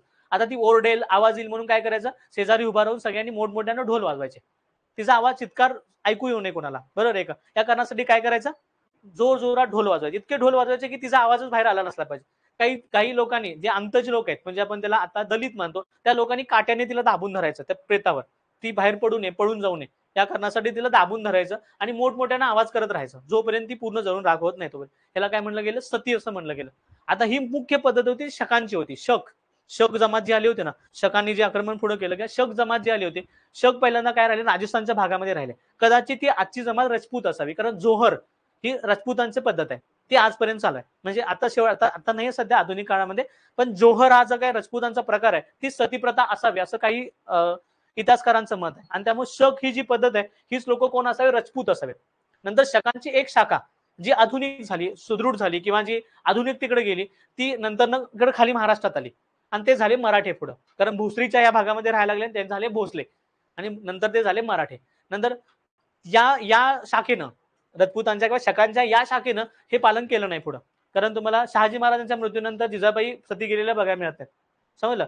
किंवा शिवाजी महाराजांच्या मृत्यूनंतर सोयराबाई किंवा पुतळाबाई गेल्या होती, त्यांनी स्वतःहून केल्या, त्यांनी काय कोणाला त्यांनी जा म्हणलं नाही. अचानक जाऊन तिने डायरेक्टली रायगडाच्या चितेमध्ये काय घेतली, ओढी घेतली पुतळाबाईनी. अजिबात सोयराबाई वगैरे बाकीच्या 6 राण्या अजिबात सती गेल्या नाही. बाकी सईबाई काय एक्सपायर झाल्या होत्या, त्यामुळे बाकीच्या ज्या होत्या सकवारबाई किंवा पुतळाबाई वगैरे, त्यामध्ये पुतळाबाई फक्त काय घेतल्या, उड्या घेतल्या. बाकीच्या तुम्हाला कोणी बघायला मिळत नाही. राजाराम महाराजांच्या मृत्यूनंतर पदर खोचून ताराराणी उभं राहिली. तिनं सती केली का, ती नाही. उलट तिनं 14 वर्ष ती कुणाबरोबर झुंजली, औरंगजेबाबरोबर झुंजली. आणि औरंगजेबाला शेवटी त्यानं इथं काय केलं, म्हणजे त्याचा अंत इथं करून गेला त्यानं. ती सती गेली का, नाही. पण ही शाखा काय मानली जाते, कारण गागा भट्टांनी कालच झाला ना 6 जून 5 जूनच्या रात्री गागा भट्टांनी जो काही सगळा हा प्रपंच मांडला की खरोखर राजे क्षत्रिय आहेत का, क्षत्रियांच्या कोणत्या शाखेचे आहेत. कारण आक्रमण झालेत ना 5000 वर्ष, ह्या सगळ्या जाती जमाती आलेत, शक, हुन, कुशाण, पहलं, मग ते आर्य आहेत का हे सिद्ध करायचं होतं, समजलं. हिथले जे काही पुरोहित होते त्या कुणाला हे कळना की आता राजांना क्षत्रिय कसं सिद्ध करायचं. त्यामुळे कुणाला बोलवण्यात आलं, काशीचे सगळ्यात मोठे महान पंडित गागा भट्टांना बोलवण्यात आलं. गागा भट्टांच्याकडे ती सगळ्या चोपड्या होत्या, त्या चोपड्या म्हणून त्यांनी काय केली, वंशावळ काढली. त्यांनी वंशावळ काढत ते कुठे गेले, तर शेवटी गेले शकांच्या टोळीकडे. आणि शकांच्या टोळीमधले शक आणि भरतांची जी टोळी होती, बरोबर आहे का, शक आणि भरत राजांची जी टोळी होती, त्या टोळींशी त्यांनी काय केला, महाराजांचा संबंध जोडला, समजलं. रघुवंशी त्यांनी काय मांडलं, त्यावेळेची अजून कागदपत्र आहेत, हेनरी ऑक्सिडनच्या वहीमध्ये त्यांनी लिहून ठेवले सगळे. त्यांनी रघुवंशी समाजाशी त्यांनी काय केला, त्याचा संबंध जोडला. रघुवंशातली एक शकांची टोळी जी खाली महाराष्ट्रात आली ती मराठी झाली असं त्यांनी सांगितलं. आणि त्यामुळे रघुवंशाचे असल्यामुळं किंवा भरत राजाच्या टोळीचा संबंध असल्यामुळं ते क्षत्रिय आहेत हे त्यांनी तेवढी आदल्या रात्री 5 जूनच्या आदल्या रात्री त्यांनी सिद्ध केलं. आणि 6 जूनला पहाटे काय करण्यात आला, राज्याभिषेक करण्यात आला, समजलं. पण इथल्या पुरोहितांनी त्याला अजून पण विरोध केला, कारण हे आम्हाला पटलेलं नाही. ही जर शकांची टोळी असेल तर ती कुठून आली? आशियातून आली. ती तिकडून जे स्लाववंशीय लोक आहेत ना, आता जे सुमेरियन आलेत ना, ते तिकडून आलेले आहेत. त्यामुळे ते मूळचे इथले नाहीत. त्यामुळे मूळचे ते आर्य नाहीत. ते मूळचे आर्य नसल्यामुळे त्यांना वेदांचा अधिकार नाही, मंत्रांचा अधिकार नाही. समजलं? याच कारणासाठी पंचगंगेच्या तीरावर शाहू महाराजांना पुराणोक्त मंत्र म्हणायला काय केलं? वेदोक्त मंत्र म्हणले गेले नाहीत. वेदोक्त म्हणजे वेदांमध्ये असलेले, स्नान करता वेळी म्हणले जाणारे मंत्र म्हणले गेले नाहीत. कुठले मंत्र म्हणले गेले? पुराणोक्त, पुराणात लिहिलेले, जे कुणासाठी आहेत? अंत्यजांसाठी आहेत. अंत्यजे म्हणजे कोण? खालचे. खालच्यांसाठी जे वेगळे मंत्र आहेत ते वेगळे मंत्र म्हणले गेले. अचानक त्यावेळी रामशास्त्री तिथे उपस्थित होते. दररोज महाराज अंघोळीला पाठीला यायचे नाही तर त्यावेळी त्यांना पुराणोक्तच मंत्र म्हणले जायचे, पण त्यावेळी चुकून रामशास्त्री तिथं उपस्थित होते. ते शास्त्री तर ते पंडित होते, त्यांचं पुराणावर आणि वेदांच्यावर पकड होती. आणि अचानक त्यानं मंत्र म्हणायला चालू केल्यानंतर त्याला थांबवलं त्यानं, की तू कुठलं मंत्र म्हणतोयस? तर ते म्हणलं मी पुराणोक्त मंत्र म्हणतोय. का? हे राजे आहेत, क्षत्रिय आहेत ना, कारण हे सिद्ध केले 5 जूनच्या रात्री. हे सिद्ध केले कोणी? गागा भटानी. त्यामुळे त्यांच्याच एक कुळीतले असतील तर तुला काय म्हणले गेले पाहिजे? कुठले मंत्र म्हणले गेले पाहिजेत? वेदोक्त, वेदातले मंत्र म्हणले गेले पाहिजे. बरोबर आहे का? आणि हा वाद सुरू झाला. आता मी का सांगतोय तुम्हाला कळेल, कारण ब्राह्मणेतर चळवळ जी पुढे चालू झाली आणि ज्याचे पुढे नेतृत्व पुढे मग हे नाही केलं, पहिल्यांदा केलं ज्योतिबा फुलेनी, त्याचं पुढे नेतृत्व केलं शाहू महाराजांनी, त्यांचं पुढे नेतृत्व केलं प्रबोधन ठाकरेंनी, आणि मरताना हे सगळं जे काही ह्या महान लोकांचा बोजवार आहे तो दिला बाबासाहेबांच्या हातात. त्यात तुम्ही सांभाळायचं सगळं. बरं आहे का? तो लढा अजून जो सुरू आहे, काही सुप्त स्वरूपात, काही अग्रेसरी स्वरूपात जो सुरू आहे तो इथून सुरू होतो. लक्षात आलं तर मी काय म्हणलं का? लक्षात आलं का? वेदोक्त आणि पुराणोक्त मंत्र हा जो सगळा प्रकार आहे तो इथून कुठून सुरू झाला? इथून सुरू झाला. ही सती जाण्याची जी पहिली जी काही परंपरा आहे ती कुठल्या लोकांनी सुरू केली असावी? कोणी सुरू केली असावी? शक लोकांनी, असा अंदाज आहे. असं काही इतिहासकार म्हणतात शकाने सुरू केलं असं, कारण त्याच्या आधी कुठं सती गेलेला पुरावा बघायला मिळत नाही. एरन या स्तंभ लेखामध्ये हा पुरावा बघायला मिळतो आपल्याला. एरन या ठिकाणी पहिलं जे उत्खनन केलं त्या उत्खननामध्ये हा पुरावा बघायला मिळतो, की सती गेलेला पुरावा बघायला मिळतो. समजलं? म्हणजे असं हे दाखवलंय, यज्ञ दाखवलाय आणि यज्ञामध्ये एक स्त्री पळत येताना दाखवली, तेव्हा सती गेलेली प्रथा ती दाखवलेली आहे. हा भाग आहे शक. लक्षात आले की मी काय म्हणलं? तेव्हा शकांची एक शाखा इकडे खाली आली असावी असा अंदाज कुणी मांडलंय? गागा भट्टाने मांडलं, मी नाही. लक्षात. पुढं शिक्षण काय असावं?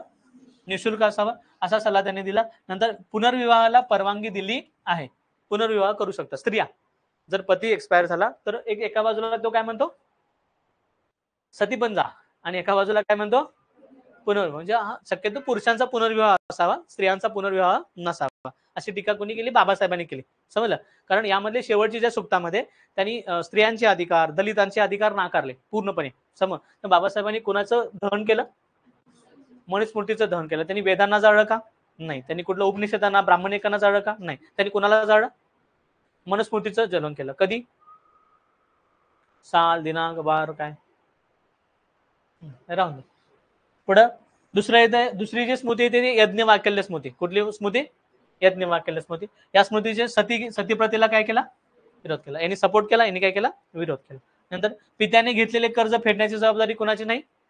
पुत्राची नाही, असं कोणी केलं? यज्ञ वाकल्य स्मृती सांगते. घरात आई वडिलांना जाऊन सांगू नका, मला धरून मारतील.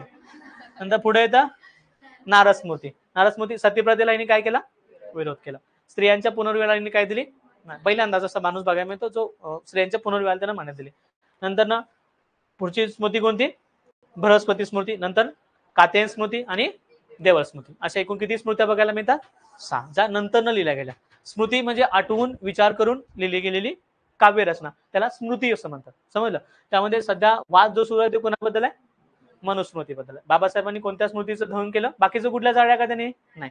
मनुस्मृतीच का जाळी? तर अधिकार नाकारले गेले म्हणून.